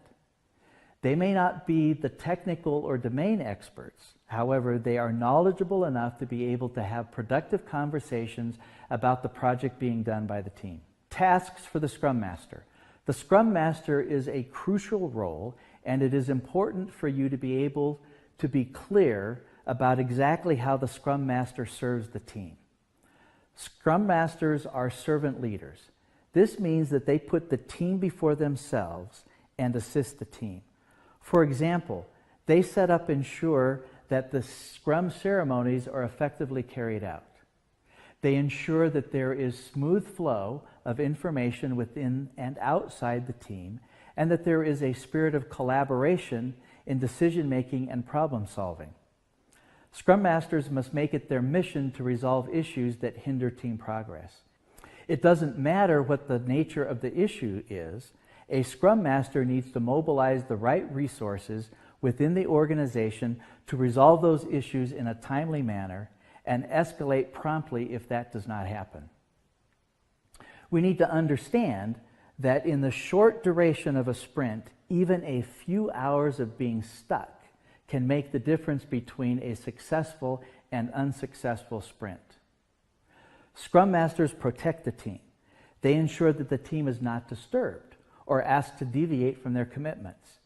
If pressure mounts due to unreasonable expectations, they will step in and push back on the team's behalf. They will also play the role of peacemaker when conflict arises by encouraging the parties to focus on the issue, discuss the issue with an open mind, and resolve the conflict. Finally, Scrum Masters are the process coaches of the team. They use their understanding of Agile methods, and Scrum in particular, to guide the team through the do's and don'ts of Scrum. They ensure that the team stays true to the principles of Agile development. Scrum Master roles, Scrum teams. Before we discuss the role of a developer on a Scrum team, let's talk about the desirable characteristics of Scrum teams. They should be small and nimble. Team size should be no less than 3 and no more than 9. So that would be 6 plus or minus 3. Exceptions are possible, but uncommon. The small attribute makes the team nimble and improves productivity. It avoids the phenomenon Mike Cohn calls social loafing, and instead produces focus on work. The team size should be just large enough that the team members are able to produce and showcase a significant increment of work at the end of each sprint after sprint. Self-sufficient and cross-functional. For example, if a team needs user interface development skills, database expertise, and service expertise, all of those skills must be present on the team. Ideally, team members are generalizing specialists. Team members should not only be an expert or a specialist at one aspect of the development effort, but should also have enough skills and knowledge to fill in other roles as necessary. For example, if you are a UI developer, you should be able to don the hat of a services developer if needed. If a large team is to be split up into smaller Scrum teams, Scrum favors feature teams over component teams. Autonomous and self-organizing. Teams choose for themselves how they are going to organize and meet the goals of the product owner. No one gets to dictate to the team how to get their work done. The team decides, in collaboration with the product owner, the project direction, and the pros and cons of different approaches. Let's talk about some key decision points or factors to consider when assembling Scrum teams. Feature teams over component teams. The first issue is whether it's best to align team members based on features or components. Scrum favors feature teams over component teams. For example, it's best to avoid putting all of the UI developers together and all of the API or services developers together. Why? Because each feature or user story will require both the UI and services or API. Organizing based on components will reduce the incentive to collaborate. The only reason component teams may be justified would be if the components are likely to be used by multiple other teams. Assemble the right people. It's important to get the right mix of people together for the team, the right level of technical and domain expertise. Teams will naturally have both senior and junior level developers. This works perfectly, as there will be stuff that is more appropriate for the junior developers and stuff that is not. Also, one of the risks of a small team is that the team may miss out on broader perspective and dissenting views. One way to work around this is to deliberately favor diversity in all aspects: gender, ethnicity, personality traits, etc. It may take some time for the team to advance through the storming stage of team development and develop the trust necessary to work effectively together, but it can be done. Once a team has been formed, it's best to preserve and assign whole teams rather than individuals to projects. It's best to avoid assigning team members to multiple projects at the same time. Distributed team. A distributed team may be unavoidable. Those based at the same geographical location should be co-located in the same team room. And technology, processes, and ground rules should be put in place to overcome the disadvantages of all team members not being co-located. Plotting team size and productivity will likely result in an S-curve. You can see here that a team can actually be too small or too large. Remember, the sweet spot is 6 plus or minus 3. Think of Scrum as a lightweight framework that utilizes principles and practices that assist teams in delivering working software in short cycles to the customer, enabling rapid feedback, continuous improvement, and quick response to change. It promotes delivering value, as in working software to the customer, in an incremental and iterative way. It is not a process or technique for developing software.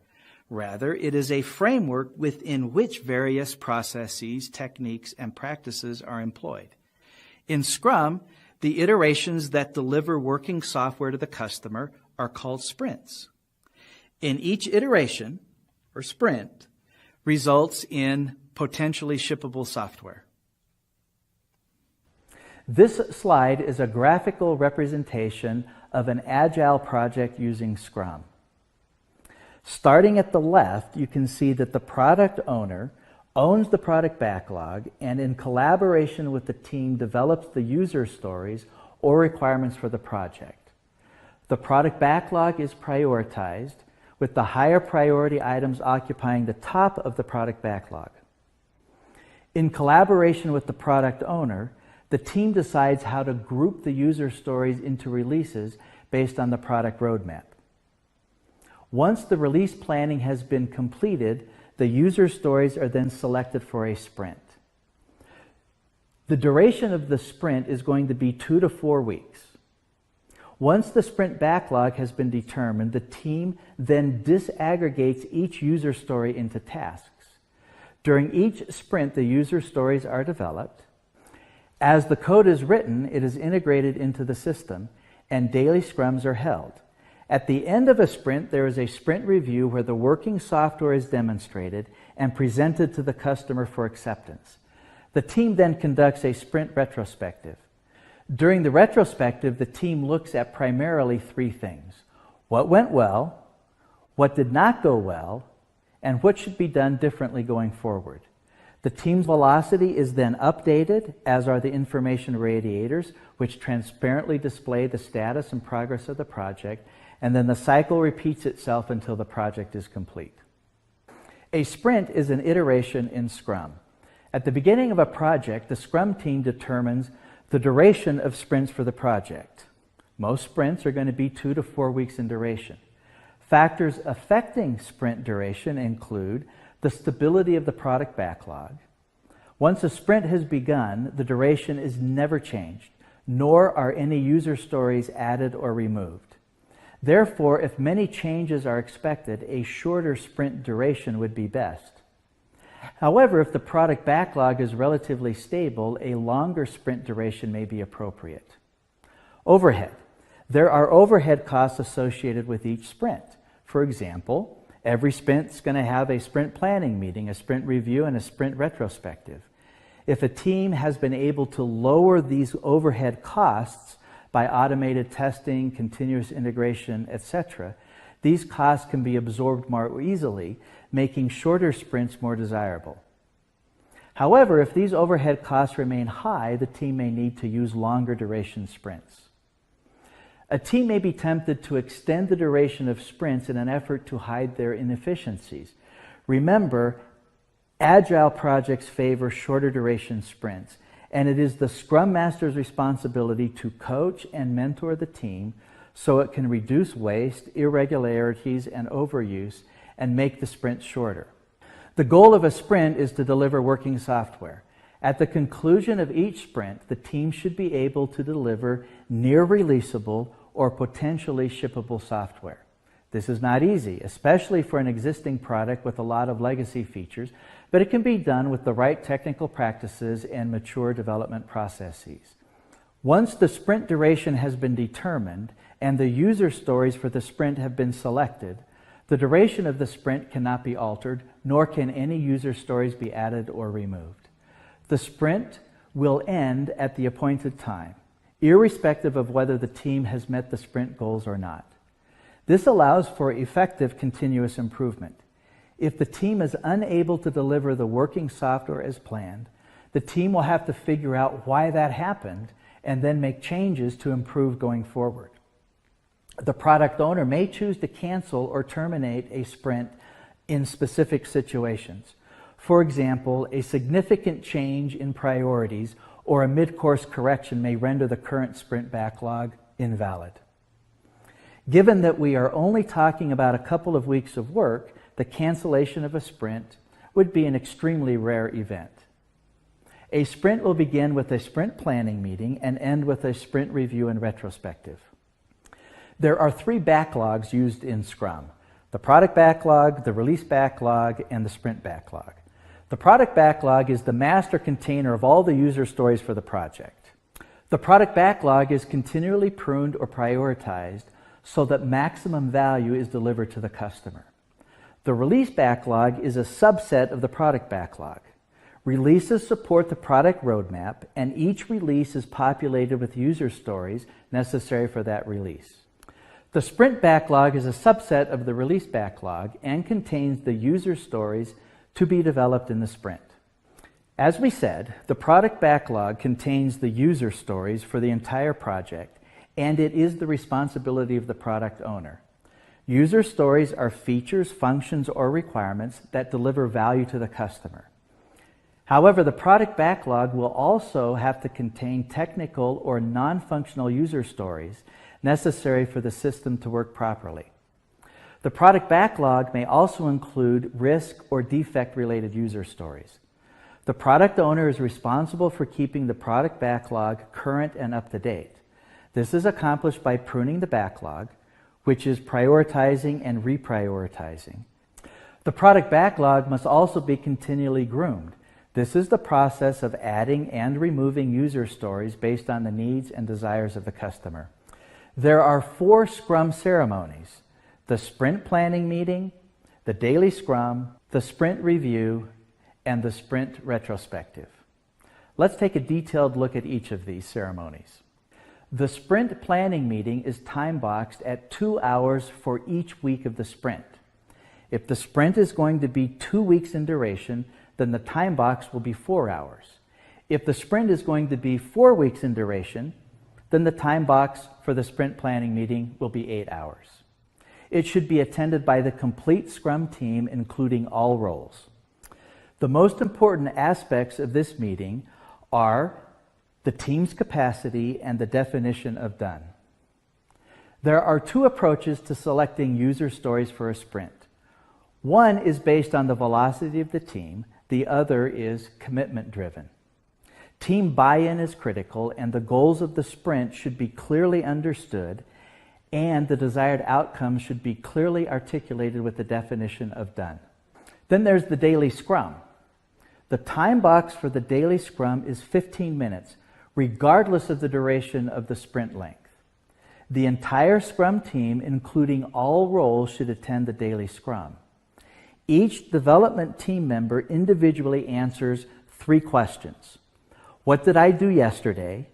What am I going to do today? And what are my impediments? This is how the team members coordinate their work, and the Scrum Master learns of the impediments he or she should be taking care of. The sprint review takes place at the end of the sprint and is time-boxed at 1 hour for each week of the sprint. So if the sprint were 4 weeks in duration, the sprint review meeting would be 4 hours. It should be attended by the complete Scrum team, including all roles, plus any other stakeholders who are interested in project success. The purpose of the review is to demonstrate working software and obtain and assess feedback. Feedback may range from full acceptance of the completed software to complete rejection. The sprint retrospective takes place after the conclusion of the sprint review and is time-boxed at 45 minutes for each week of the sprint. So if the sprint has 2 weeks in duration, then the retrospective would be 1.5 hours in length. It should be attended by the complete Scrum team, including all roles. However, the product owner's attendance is considered optional. During the retrospective, the team answers 4 questions. What worked well? What did not work well? what should be done differently, and what still puzzles us. One or several problem detection techniques may be used in the retrospectives, and this ceremony is a vital part of continuous improvement. At the conclusion of the retrospective, the team's velocity and the project's information radiators are updated. Then the next sprint planning meeting takes place, and this cycle continues until the project is complete. The definition of done is an important artifact for a Scrum team. It is the primary reporting mechanism for team members, and there may be a different definition of done at various levels. Definition of done for a feature or user story. The definition of done for a sprint, and the definition of done for a release. It's really just a checklist of activities that add verifiable and demonstrable value to the product. It's created by the Scrum Master in consultation with the team. A sample list of the items for the definition of done criteria is given here. The story is fully implemented or code completed as described. Automated unit tests have been developed with at least 80% code coverage. Automated unit tests and acceptance tests in the story are passing. High priority test cases have been automated and added to the regression suite. Note, this is only meant to be an example. Each team's definition of done will vary slightly depending on the maturity of the team and the specific situation of the team. The product team has taken up a new project called Weather Master. The team is planning to move to Scrum Methodology, and this is an outline of its first Scrum meeting. Time boxed to 15 minutes, Rick is the Scrum Master of this meeting, where the team members discuss what they did yesterday, their plans for today, and the impediments they faced. All team members are standing up, including Todd, who's joined the meeting via video chat. Rick holds the meeting near a Scrum board. Angela, the product owner, is absent. Rick reiterates that all discussions would be parked until after the Scrum meeting and encourages his team to keep the meeting short. People can chime in to resolve obstacles. Hi team, welcome to the daily stand-up meeting for the product team on Project Weather Master. We are in Sprint 1 and today is the second day. As we are planning to transition to Scrum Methodology, I hope you will find this daily stand-up meeting helpful. In this meeting, you will provide information about what you did yesterday, what you plan to do today, and what challenges you faced. I think everyone's here. Let's start. I don't see Angela. Shouldn't she be here? I did add Angela as an optional attendee to this meeting, and since she hasn't showed up, we don't have to wait for her, Susan. Scrum doesn't provide a specific yes or no about the product owner's participation in the daily Scrum. The PO's primary role is to provide direction and clarify requirements and priorities. Since we don't always discuss those in detail at this meeting, the PO is not required to be here. If the POs want to attend, they are generally in listen-only mode for the duration of the meeting. They can use the information gathered during the meeting for separate offline conversations.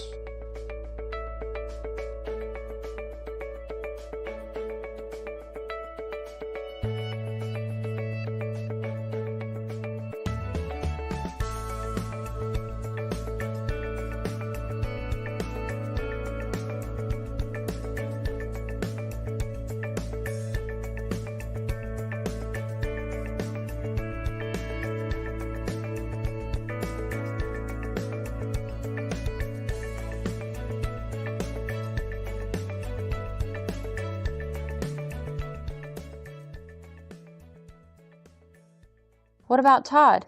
He works from his home office, right? Todd will be a part of the meeting through video chat. It is important that we include every team member in the meeting.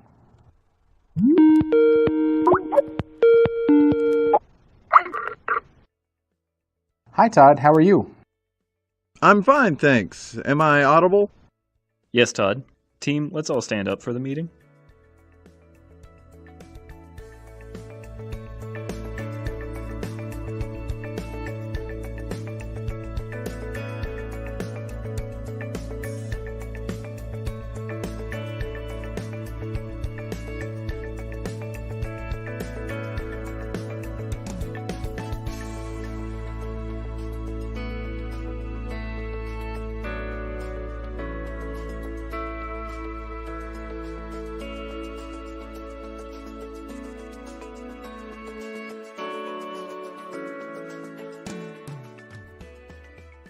Why don't you go first, Aaron? Yesterday, I was working on creating the mock objects to mask the database calls from the unit tests. The difficulty with this approach is that our server-side logic is so dependent on the metadata that writing a true mock is a mammoth exercise. There are decisions that are taken during runtime based on the data. Some of the stored procedure calls are also made based on the values returned through inline queries that are also embedded in the code. I was debugging the code until about 9 p.m., but for the life of me, I couldn't figure this out. Aaron, could we request you to be concise when you provide an update? If you think some of the details you describe might be interesting to others, why don't you write a wiki page on it and share the link? So, getting back to your update, did you finish the task yesterday? No, it turned out to be much more complex than I had imagined. I'll continue to work on it today and see if I can figure out an XML structure to mock the schema and hard code some return values. But I am really stuck as far as the inline queries are concerned. I know what you're talking about. There is a reason why the inline queries are there in the code. This is mainly for performance reasons when the overheads of making a procedure call based on a metadata value and then processing the... Sorry for the interruption again, guys. This is a really great conversation. May I suggest we write this issue in the parking lot? I'm not sure what you mean by that, Rick. Let me explain. What Aaron just brought up is a blocking issue. Team members should bring these up during the daily scrum so that everybody knows that one of the team members is stuck. However, the daily scrum is not necessarily the meeting where solutions to every obstacle can or should be found. It looks like Mary knows a thing or two about the issue that Aaron has brought up. Let's jot this down as a parking lot topic. This means the team can have offline conversations after the daily scrum to track it down. I'm also going to make a note that we'll track the impediment Aaron faced daily until it is removed. You should let me know if I can help in any way, right? Aaron, is there anything else you would like to say? No, I am done. Thanks. Yesterday I worked on developing the wizards for bulk order creation. I'm almost done. Today I need to write code to handle some of the exception scenarios before I can get them over to Susan for testing. That's it for me, I guess. Did you forget to mention any impediments? Not really an impediment at present, but I would like to mention that my computer probably needs to be upgraded with more RAM. It has been slow for the past few weeks. Okay, I wrote up some scenarios to test the bulk order wizard. I'm looking to get my hands on the code as soon as Mary is done. Today, I'm also hoping to complete the company order testing that has been pending for a while. I'm okay for the moment, but I do have one question. Shouldn't we all be updating the task board as we speak? We could. It is up to you guys if you think you want to do this during the meeting. If you ask my opinion, we should update the board as soon as we are ready to move the tasks and not wait for the meeting. This will ensure that the board is always up to date and also that we use the meeting time to focus on the conversations. That's a great point, Rick. I can't see the board very well from here anyway, so maybe we should find a way to create an electronic version of it too at some point. Great point, Todd. Why don't you go next with your updates? All right. Hey, Rick, would you like to know about my work on the advertising module first or the integration server? Whatever the team decides is fine with me. Remember, this is really your meeting, and I'm only here to facilitate and ensure we get the most out of this meeting.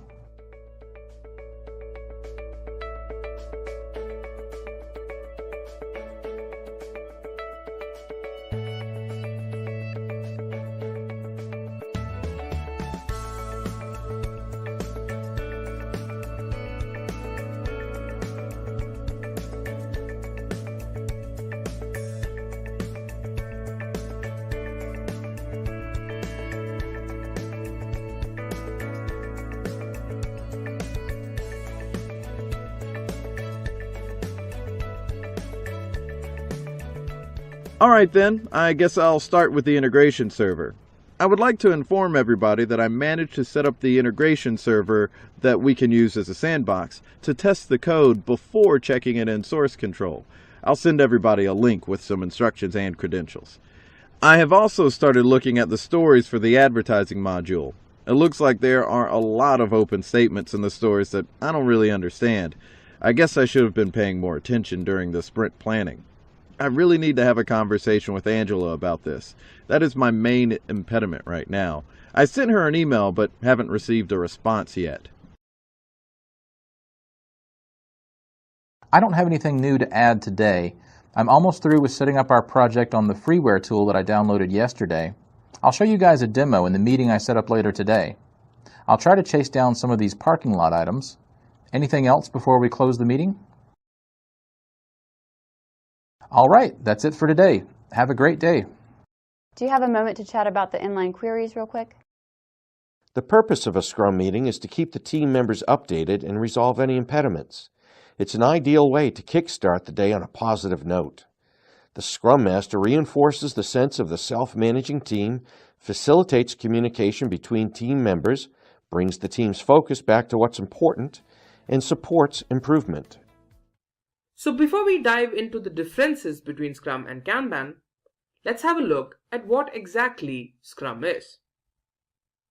Scrum is a simple agile project management framework that is used by organizations to help teams collaborate, handle unpredictability and complex projects or products while ensuring the products delivered are of the highest value. It describes a set of meetings, tools, and roles that enable teams to work in sync and help them structure themselves and manage their work. Scrum is one of those things that's really easy to understand but very difficult to master. And although Scrum is seen to be used generally by software development teams, its principles and themes are pretty universal and can be used with just about all kinds of teamwork.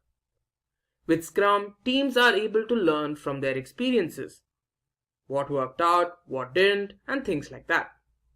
They're also able to organize themselves to handle their problems effectively and basically improve themselves by reflecting on them. So how does Scrum work? Here we have the first component, the product backlog. The product backlog consists of a list of tasks that need to be completed so that the goals of the stakeholders are achieved.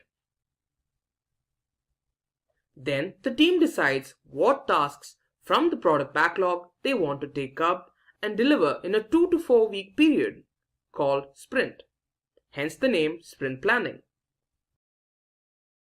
Next, the tasks that were discussed in the previous phase are added to the sprint backlog. This is a set of tasks which will be focused on in the ongoing sprint. Following this, the Scrum team, which is usually 5 to 9 members strong, will work on these tasks. Now they also have regular Scrum meetings where they talk about their victories, the issues they face, and what they plan to do in the next 24 hours. And then they have the sprint review. The sprint review is a meeting during which the team shows what they accomplished during the sprint. Now during this time, questions are asked, observations, feedback, and suggestions are made. The product owner also gets feedback for upcoming sprints from stakeholders. They also have a sprint retrospective. Now during this session, past mistakes, potential issues, and new ways to handle them are identified. Data from here is incorporated into the new sprint plan. The final step is increment. Here, a workable and usable output is provided to the stakeholders. So now that we know how Scrum works, let's have a look at Kanban.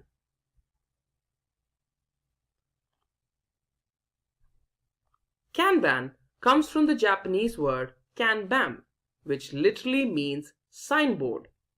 Like Scrum, Kanban is a popular agile framework that is a visual system by which the work can be managed with ease as it progresses. Kanban uses something known as the Kanban board to make these things possible. With this, you can easily identify bottlenecks and then fix them cost effectively at optimal speeds. The main focus with Kanban is transparency. Since everything related to the tasks are on the board, everyone can keep themselves updated. It also ensures that teams focus on their current tasks until they're done. This limits the amount of work that's in progress. So on the Kanban board, work is divided into smaller, more manageable pieces. The work that's needed to be done is written on a note or card and placed on a board. Columns on the board help represent where each item is with respect to the workflow. Now let's have a look at what these are in detail. Let's find out how Kanban works. Now the board consists of three major components. There's the to-do list, which represents items that need to be completed. The ongoing column, which represents items that are being currently worked on. And the completed or the done column. Now these represent tasks or items that have already been completed. Now although this is a physical representation of the board, several organizations use software versions of the board that replaces the sticky notes with cards that can be moved from one column to another as work progresses. Now an example of such a software is Trello. So if you want to learn more about Trello, you can check out the link I'll be adding to the live chat in a moment. At this point, you guys must have realized how similar these two frameworks sound. So let's run through some more of their similarities. Let's find out how they are similar. Firstly, they both have principles of lean and agile, which means reduction of waste, and both of them are time-boxed and iterative approaches that enable product delivery in an incremental manner. Both these frameworks aim to reduce the amount of work in progress. This forces the teams to ensure that they focus on a smaller set of tasks. This also makes blockers and bottlenecks a little more visible. In both cases, the work is divided into smaller, more manageable units. Both of these frameworks use pull scheduling. Now this means that products are only built based on demand rather than forecasts. Transparency plays a major role in both these frameworks by helping them drive process improvement. And in both cases, the release plan is continuously optimized. And finally, both these methods aim to deliver releasable software often and earlier than expected. So now that we've reached midway, let me ask you guys a question. Do you guys use Scrum or Kanban in your workplace? Or do you use these software for personal reasons? What exactly do you use these for? Let me know in the live chat. Now let's have a look at how these two frameworks are different from one another. Firstly, let's have a look at cadence. Cadence refers to the amount of time in a sprint or before a release. So when it comes to Scrum, the entire project is divided into time-constrained iterations. That is, into smaller, manageable units. But when it comes to Kanban, it's event-driven. The next criteria we're going to have a look at is release methodology. In Scrum, releases take place after each sprint, which usually takes 2 to 4 weeks to complete. For Kanban, releases take place in the form of continuous delivery. They happen in such a way that changes like new features, configuration changes, bug fixes, and experiments get to the users in a safe, quick, and sustainable manner. Next up, let's have a look at how changes are addressed in both these frameworks. In Scrum, no change can be made while the sprint is in progress. Once it's complete, changes can be considered in the sprint plan and then added to the sprint backlog. With Kanban, changes can be made at any time and incorporated into the workflow. Now, let's consider the metric that's being measured. In Scrum, for planning and process improvement, velocity, which is the measure of the work that can be completed by a team in a sprint, is the key metric. In Kanban, lead time is the key metric. This represents the period of time between a new task's appearance in your workflow and its final departure from the system. Next, let's have a look at how teams work in these frameworks. In Scrum, you need a cross-functional team to achieve your goals in a sprint.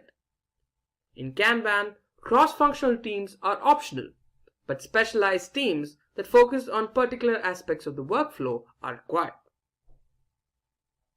Now, let's talk about new additions. In Scrum, just like handling changes, you can't add any items between a sprint or an iteration. In Kanban, new items can be added to the board as long as there is capacity available for it. Now let's have a look at the job roles within these frameworks. Scrum has three major job roles: Product Owner, Scrum Master, and Scrum Team. With Kanban, you don't have any specific job roles. Now let's talk about representation. Or moreover, let's talk about how data can be represented.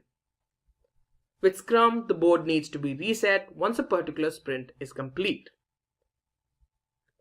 With Kanban, the board stays persistent throughout the entirety of the project. And finally, let's have a look at project length. With Scrum, it's better suited for longer projects. And with Kanban, projects that can be completed in a shorter period of time are better.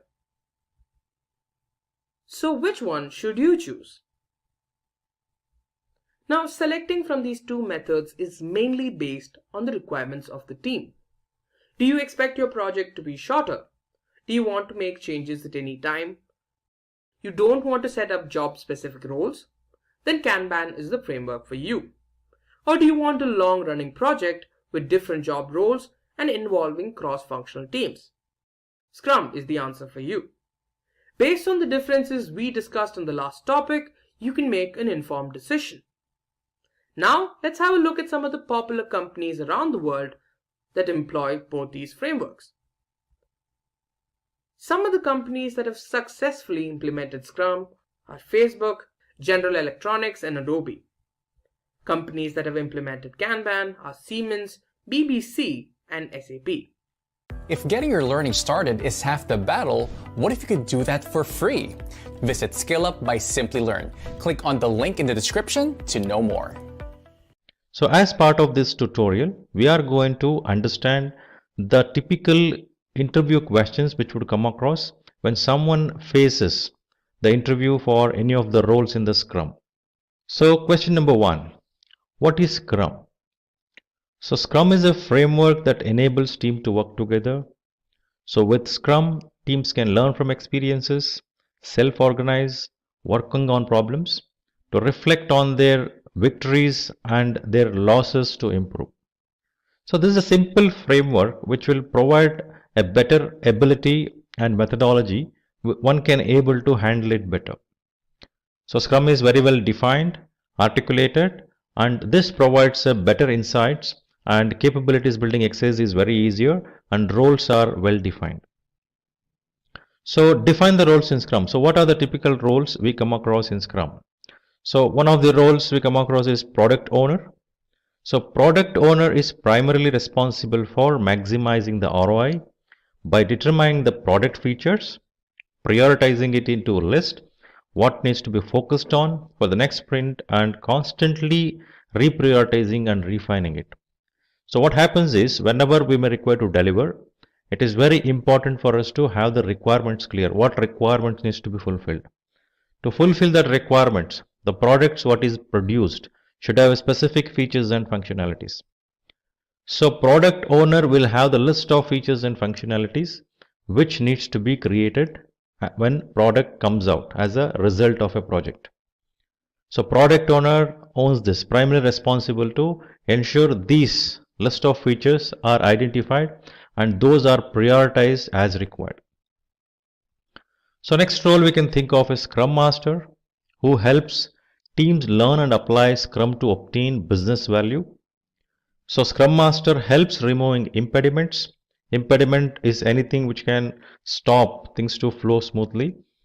So protects them from interface and helps the team to adopt agile practices.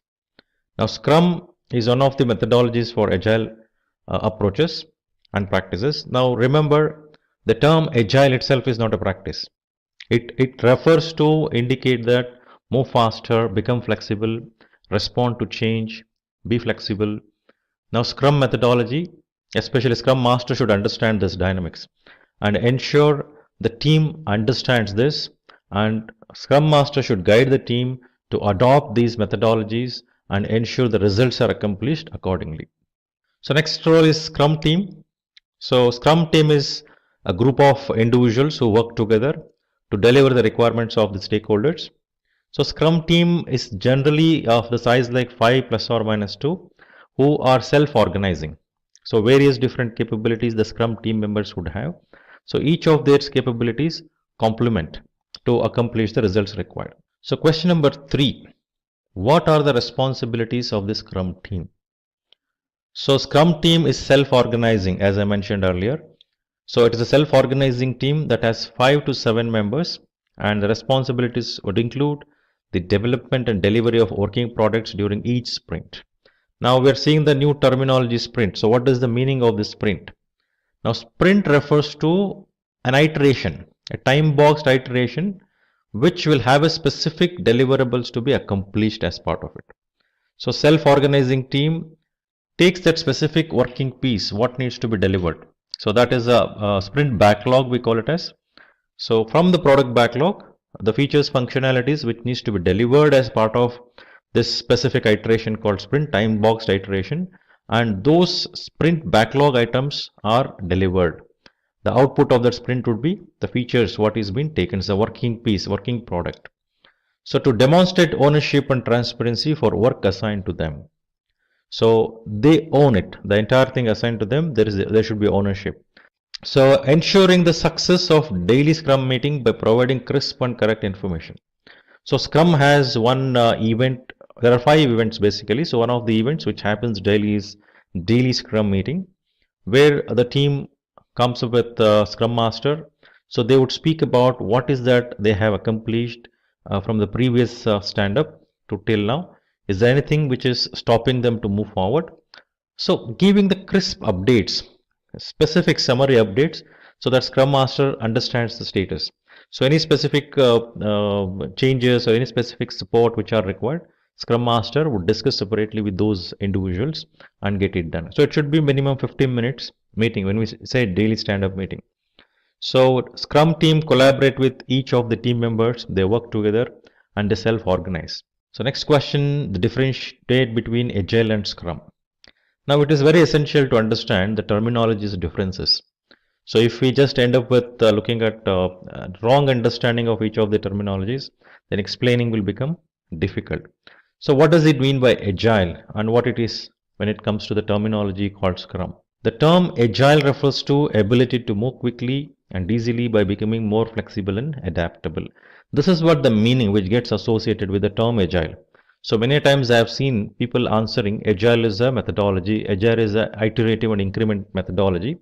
And also I think when you search through the popular search engines, you may come across that, which is wrong. So Agile is the terminology which is used to state to move quickly and easily by becoming more flexible and adaptable. This we should keep in mind. So if our question may be like, what are Agile methodologies? Then you can come across like one of the Agile methodologies is Scrum, and you can go on various different methodologies what we have. So Scrum is an Agile methodology, right? The term Scrum is the name given to the Agile methodology which enables organization to become Agile, right? So to become Agile, obviously there are various methodologies. Scrum is very popular. So that is the main difference. So further, if you look at Agile Manifesto and 12 principles which acts as guidelines to become Agile. So there is something called Agile Manifesto, 4 points, clearly articulates what needs to be focused on to become Agile, and that is supported through the 12 principles which guides.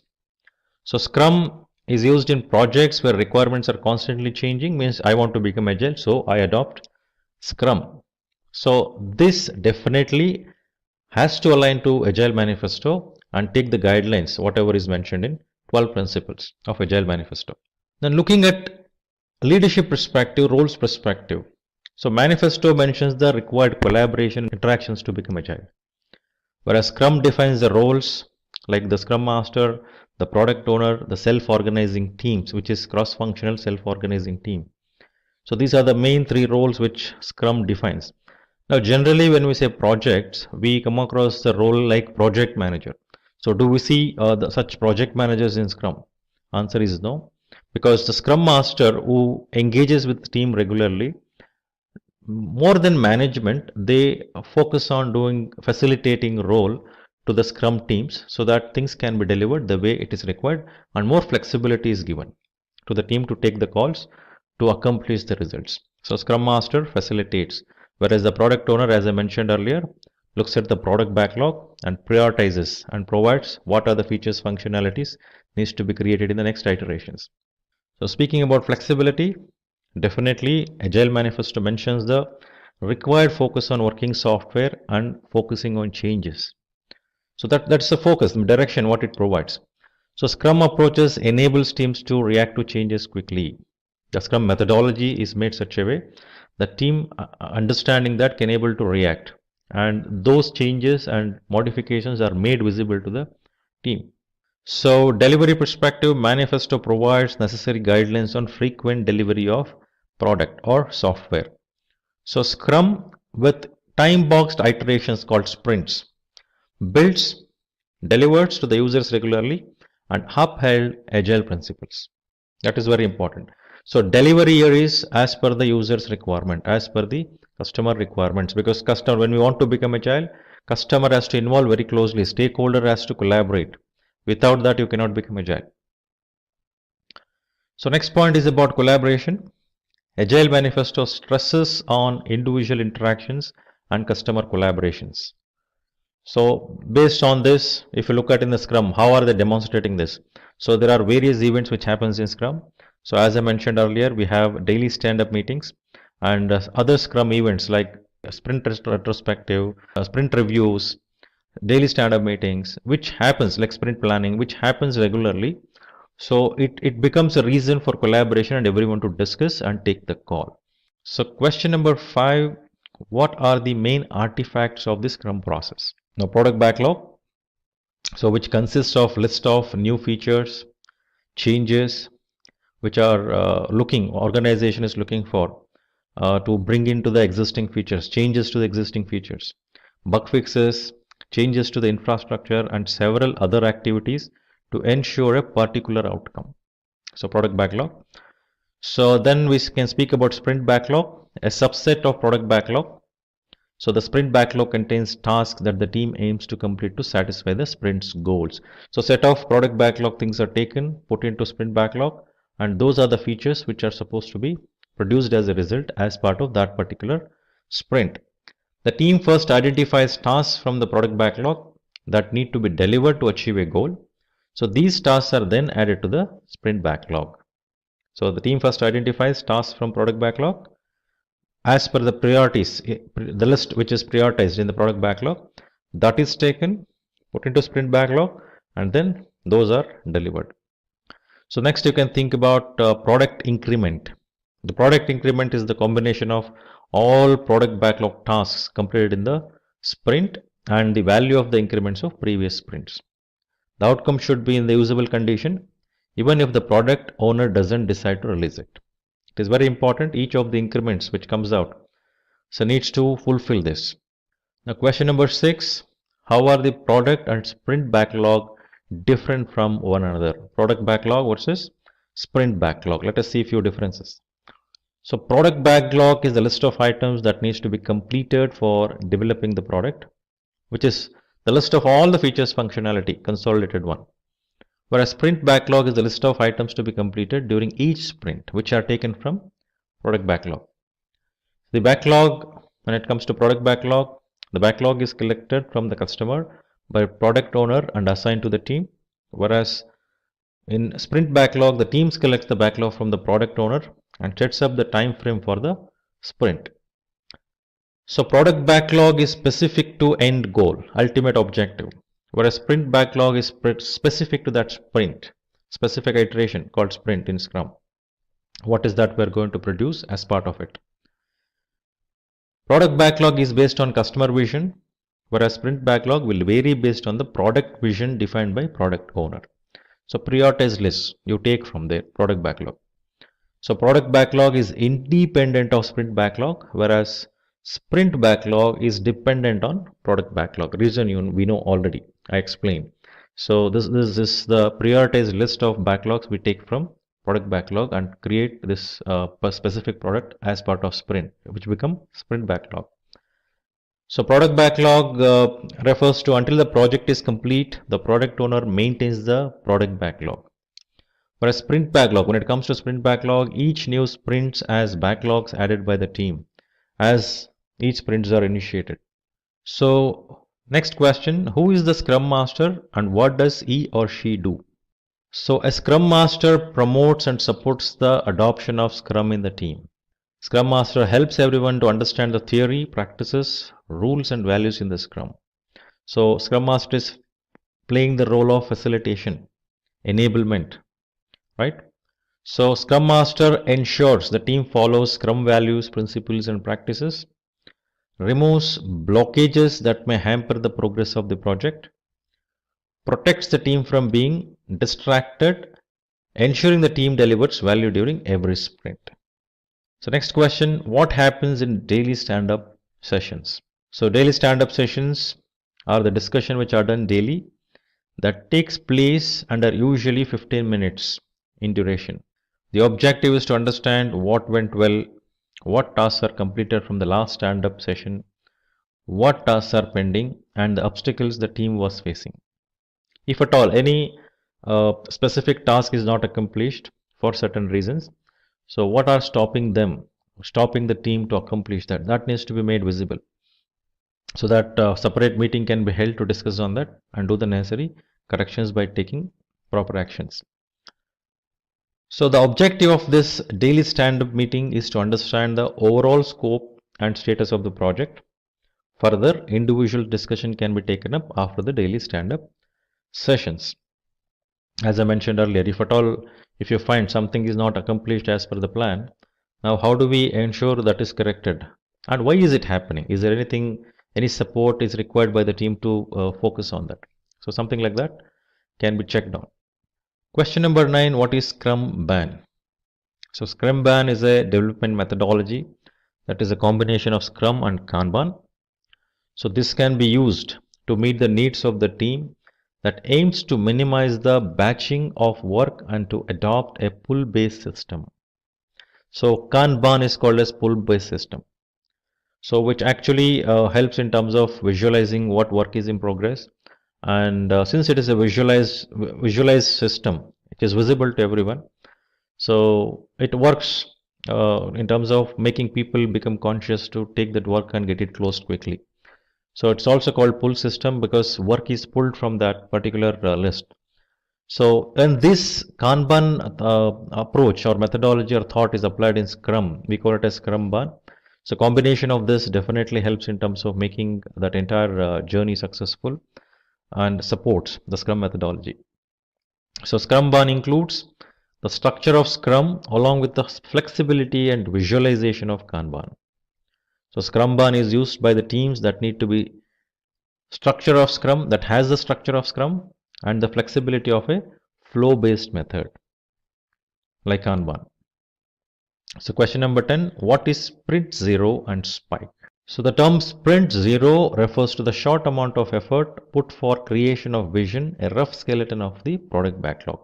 So now we do this whenever we need to understand certain things, how things looks like, to get certain insights. So this also includes insight towards estimating the release of products. So you get some vision, it gets some clarity, right? So this Sprint Zero are required to create project skeleton alongside research spikes, keeping minimal design, develop a small number of stories completely, have low velocity and be lightweight. So speaking about this spike, so spike is set of activities used in extreme programming. I think this was introduced there in extreme programming, that is one of the agile methodologies. So involving research, design, investigation, making proof of concepts, etc. So the objective of spike is to reduce the risk of technical approach by gaining knowledge which helps understanding requirements and to improve reliability. So more aware we are, more clarity we have, I think putting step further will become easier. So informed decisions you can take. So next question, what is Scrum of Scrums? Now Scrum of Scrums is a terminology used for scaled agile techniques which is required to control and collaborate with multiple Scrum teams. So when will we come across the need for collaborating between multiple Scrum teams? So these are the scenarios where organization has a complex structure, complex in nature, where you may require to handle them together, all of them together for accomplishing the common objective for business. Various Scrum teams you would have. So Scrum of Scrum helps in terms of better collaboration and handle them easily or better way, better control. It is best used in the situations where teams are working together on complex assignments. Just visualizing the system, various different deliverables which are not a simple deliverables which we can do with a simple Scrum team. Instead, we have various different deliverables which needs to be made, and dynamics are too complex. So bigger projects, then Scrum of Scrum approaches can be taken. So scaling the agile methodology to that level. So it is used to establish the required transparency, collaboration, adaptation to the required scale to ensure the products can be developed and delivered. So whatever the products are delivered, whatever we consider to be delivered, so those needs to focus on the business objectives, which is very essential. So what is user story mapping? So user story mapping represents and arranges user stories that help with understanding the system's functionalities, the system's backlog, planning releases and providing value to the customers. So first of all, we write user stories to understand the required features functionality in the user perspective. Now if we map those user stories, which user story link to other user story, which functionality links to other functionality, determining that will become easier. So now user story maps arranges user story based on the priority along the horizontal axis. On the vertical axis, they are represented based on increasing level of sophistications. So this will help in terms of handling in a regular flow, in a specific flow, not regular flow, specific flow, so that things can be done in order with full clarity. So question number 13, what happens in sprint retrospective? So after the sprint review, so sprint completes, so sprint review happens, the sprint retrospective is done. So during this meeting, the lessons learned, what went well, what mistakes we did, what were the issues, so is there any new way of doing things? So all these are discussed so that these necessary corrections can be considered in the upcoming iterations, the sprints. So data from year is incorporated when planning the new sprint. So the learning what you had, you are going to collect it, what went well, what went wrong, what was supposed to be the best approach and how did we approach it? Is there any other way of doing it? So these are discussed and very essential to do it at the end of completion of each of the sprints review. Question number 14, what is empirical process control in Scrum? So empiricism refers to work based on facts, experiences, evidences, observations and experimentation. So empirical process control is established and followed in Scrum, ensuring project progress and project interpretation is based on facts of observation. So actual facts and figure is very important. Any decisions what we make, any progression what we make should be always based on ground facts and actual pictures. We should not deviate from it. So these rely on transparency, observation and adoption. Obviously when you are working on the data on ground reality, so you are working on the actual one, it is transparent, it is on the observed data.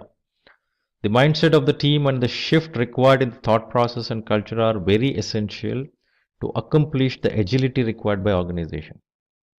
So mindset of the team is very essential, and adoption of process, compliance to the process, the culture, the behavior obviously plays a very important role when you do something within the organization. So that needs to be done as per the need, which should complement to the business objectives. Very important, and that should be based on facts, not on some thoughts or assumptions or ideas. So next question is, what are some drawbacks of using Scrum? So Scrum requires individuals who have experience, without whom the project will have a risk of failure. So one does not have a capability, difficult. Scrum requires team to be collaborative and committed. So people collaborating, individuals collaborating itself is a big challenge in many organizations. So bringing this into the place is very important when you want to adopt Scrum. So Scrum requires teams to be collaborative and committed to ensure the required results. They should work together, and also they should collaborate with customers, stakeholders. The less experienced Scrum Master can cause the failure of the project. So be careful. Scrum Master is the one who is facilitator. We should understand this. Who enable the Scrum teams, who ensure Scrum teams goes the way we need them to work. If Scrum Master doesn't understand this dynamics, does not have the clarity on this, obviously he or she cannot enable to team to become that. If tasks are not well defined, the project can have any inaccuracies. Scrum works better for smaller projects and would be difficult to scale to large complex projects. That's where we were discussing on a few questions before this. Scrum of Scrum we were discussing about when it becomes a complex project, which those needs to be handled together, which will become complex. So next question is, what are the skills of a Scrum Master? So a strong understanding of Scrum and Agile concept. Scrum Master should have fine-tuned organizational skills. So when Scrum Master is working with a self-organizing team with various different capabilities, so unless the organization skills, interpersonal skills, if Scrum Master does not have, working with them will become difficult. So Scrum Master should be familiar with technology that the team uses. Basic understanding of that, how it works, the dynamics associated with that. And Scrum Master should have an ability to coach and teach the team to follow Scrum and its methodologies, and very clear about the terminologies, artifacts, and all the events what happens. So Scrum Master should have an ability to handle conflicts and resolve them quickly. So conflict is a scenario which would happen for various different reasons. However, when conflict occurs, the Scrum Master should not shy away from it. Own it to resolve in the interest of the project, whatever is being done. It is very important. Scrum Master has to be a servant leader. So it is not like I'm a specific manager or leader of certain kind and I'm doing this with certain way. No, I'm actually facilitating, I'm guiding, I'm showing certain direction to the organization so to the team. When I say organization, I'm speaking about Scrum team, so that they are enabled to take up the specific project and accomplish the results accordingly. Question number 17. How can discord be dealt within the Scrum team? Now the root cause of the issue need to be identified and addressed.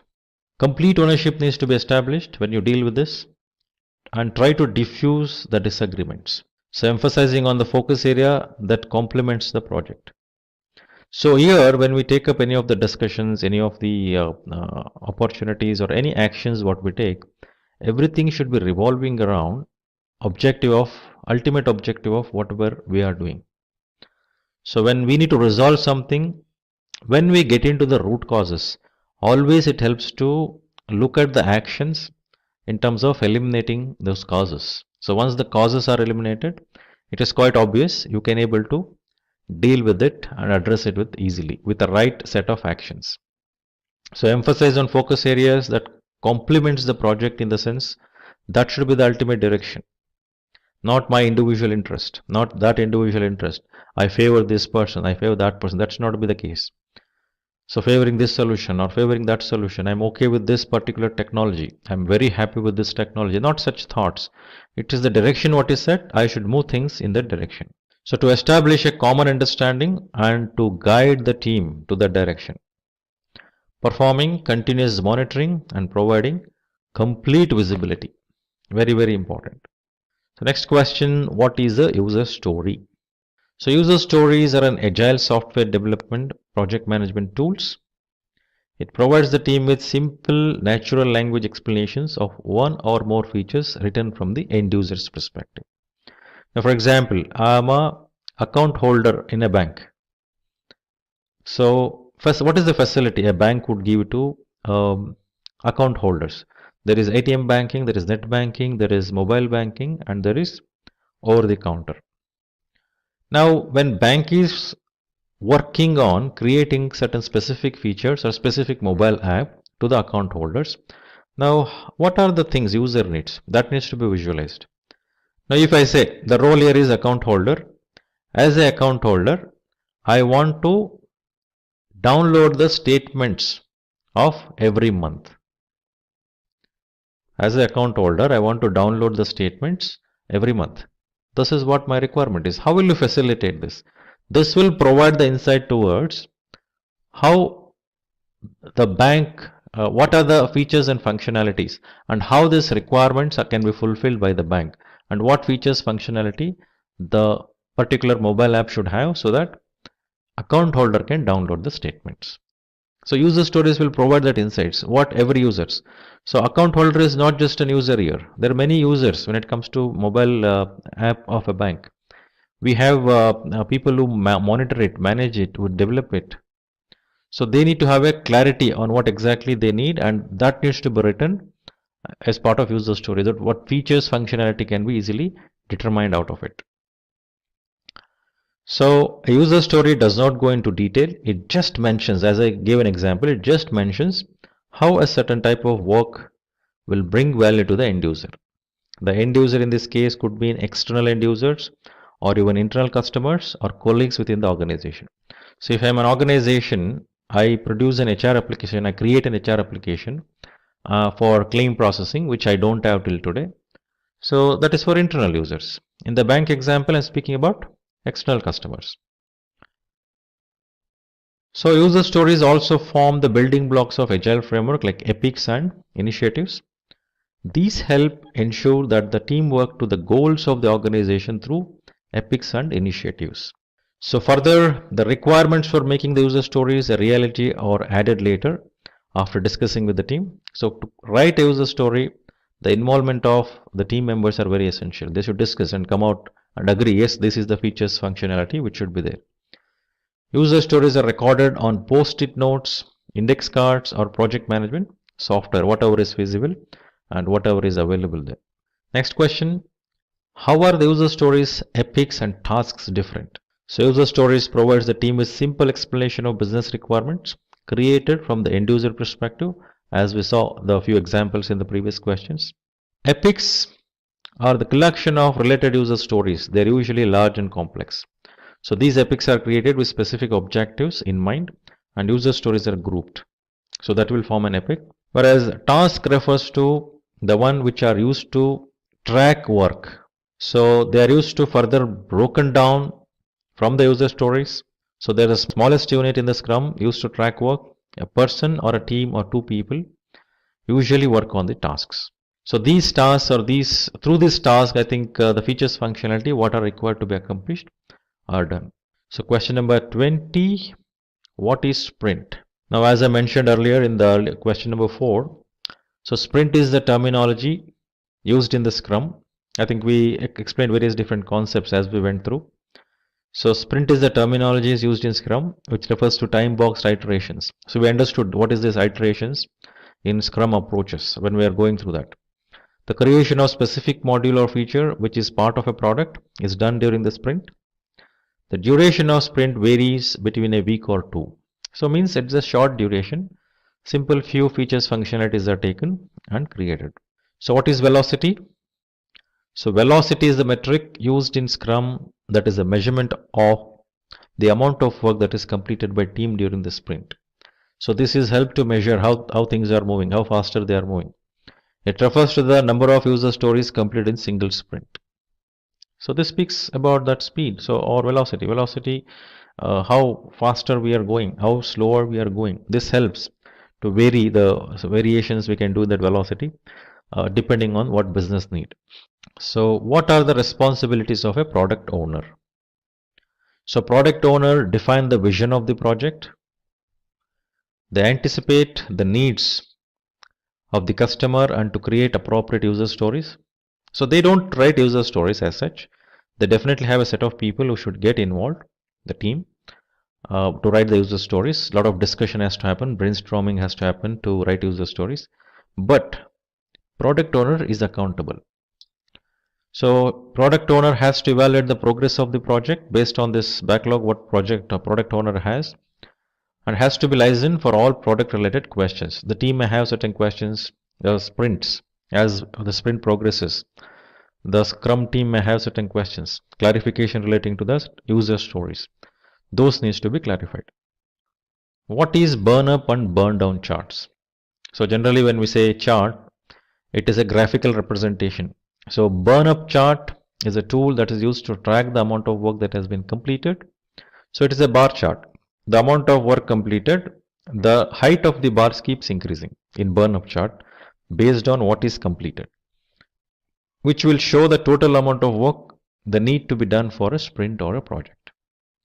So it is a bar chart where each of the bars keeps increasing in its height as number of things get delivered increases. So burn down charts typically, again a graphical representation, a bar chart. So what is pending to be delivered? It shows that. Now initially you will have a bigger bar, and as the project progresses the height of the bars reduces, indicating what is that is pending for deliverables. It is a representation of how fast the team is working through the user stories. It helps you to understand that. So it shows total effort against the amount of work for each iterations, which is helpful for you to see to that what is pending to complete. Question 24. How is estimation in the Scrum project done? So the estimation of user stories is done based on its difficulty, a particular scale in which is used to assess the difficulty of user stories. So you have to analyze how difficult or easy is that. Some of the scales which are used like numeric sizing 1 to 10, t-shirt sizing like S, ML, XL, Fibonacci series or dog breeds based on their value. So many such approaches are taken. What are some risks in Scrum and how are they handled? So first of all we should know what is risk. So some types of risk in Scrum are related to budget, people, sprint, product, knowledge and capability. Now when we say budget, risk of increase exceeding that allocated budget, taking more, looking for more variations. I estimated for X, it is going like X plus delta X. So can we control it? We need to look at that. So you need to assess that risk. In what possibilities the cost can escalate. People related like team members need to be of appropriate skills and capabilities. If they lack that, obviously difficult. It's not about just skills and capabilities, the culture, the behavior, the attitude, the energy, the synergy, that collaboration, what people will have. Then sprint related in terms of duration and deliverables, exceeding the duration, addition of scope to that sprint in between. So that challenges, that difficulties. So product referring to user stories and epics, having ill-defined user stories and epics, not properly articulated. There is no proper visualization when you look at that user story, not understanding. So nobody is explaining it correctly. So then knowledge and capabilities. So it is not just related to the people here, it's an entire system. Everyone who is involved with the specific resource with its capability. It can be technology capabilities also. So when I say risk, it basically involves identification, assessment, analysis and defining risk response plans and implementing them. Now when I say assess, assessing the risks should be qualitative as well as quantitative. So depending on the impact and probability of a risk. If it is a high impact risk, obviously we are required to do both qualitative and quantitative. If a simple one with a very less impact, you can take the call accordingly to what extent you may require to analyze and have the response plans for it. So once you have implemented and defined and implemented the response plans, quite obvious you should keep monitoring it and manage the risks. Now risk impacts and probabilities may vary as the project progresses. So we may require to keep assessing the identified risk and keep identifying the new risks as we progress in the project. So these are done on a continual basis right from starting of the project till completion. The reason I told, it is essential to understand that the impact of the risk is based on the proximity of actual occurrence of the risk. Now for example, if you start working on something, nothing is delivered at the moment. Now, if specific risk of people not available or customer is not involved, initial stage, very initial stage. So risk impact is accordingly. Project would delay in entirety, or requirements not very clear, it is delaying. Something of that sort of impact you will have. Now, as the project progresses, almost like 50% of the project complete.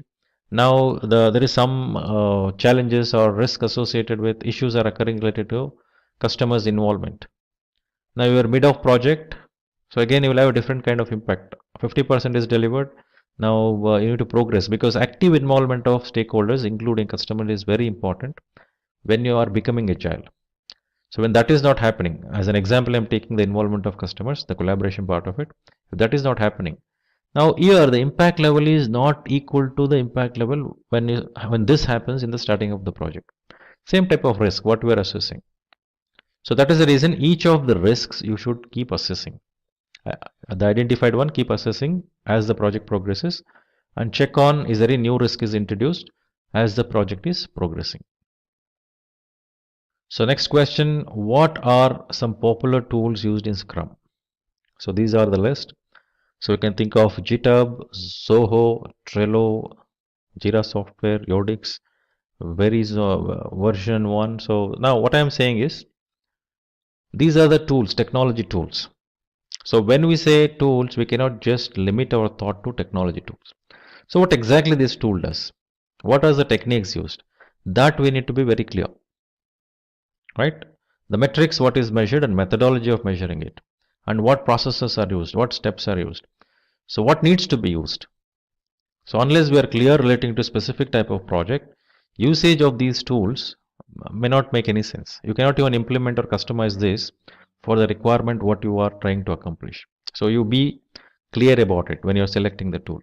So 27, how does Scrum Master track sprint progress? So we have various different events which happens in Scrum, like daily Scrum meetings, Scrum retrospective, Scrum planning, Scrum review, and checking on the defects which are escaped, density of the defects, burn down, sprint burn down, velocity. So checking all of this provides the better insight to Scrum Master, so that tracking the progress of the sprint will become easier. So and how to deal with the scope creep? Now before we understand the dealing with scope creep, we need to understand what is scope creep. So the term scope creep refers to the change which is uncontrolled and added without checking the impact on the constraints like scope, time, costs. Now what happens is, you will be doing certain or delivering certain features. Now you are forced or you are influenced, or without your knowledge, some additional things are put in place, so which may impact later. It may add value, it may not add value later, doesn't matter, but it may lead in terms of impact to your cost, time, and schedules, which is unexplained. And that extra effort what you have put in, extra cost what you have put in, will become like not recognized by customers, and you will not get anything paid for it. So scope, to avoid the scope creep, to deal with it, one has to ensure close monitoring of works being done on day-to-day basis, because scope creep can happen through team members. Team members are influenced by consumer, because of that it may happen. So understanding, communicating the vision to the team for ensuring the alignment, so the team is very sensitive about that changes what is happening. Then capturing, reviewing the project requirements regularly against what is delivered, to emphasize to the team and customer about the requirement signed off, so that someone will not come and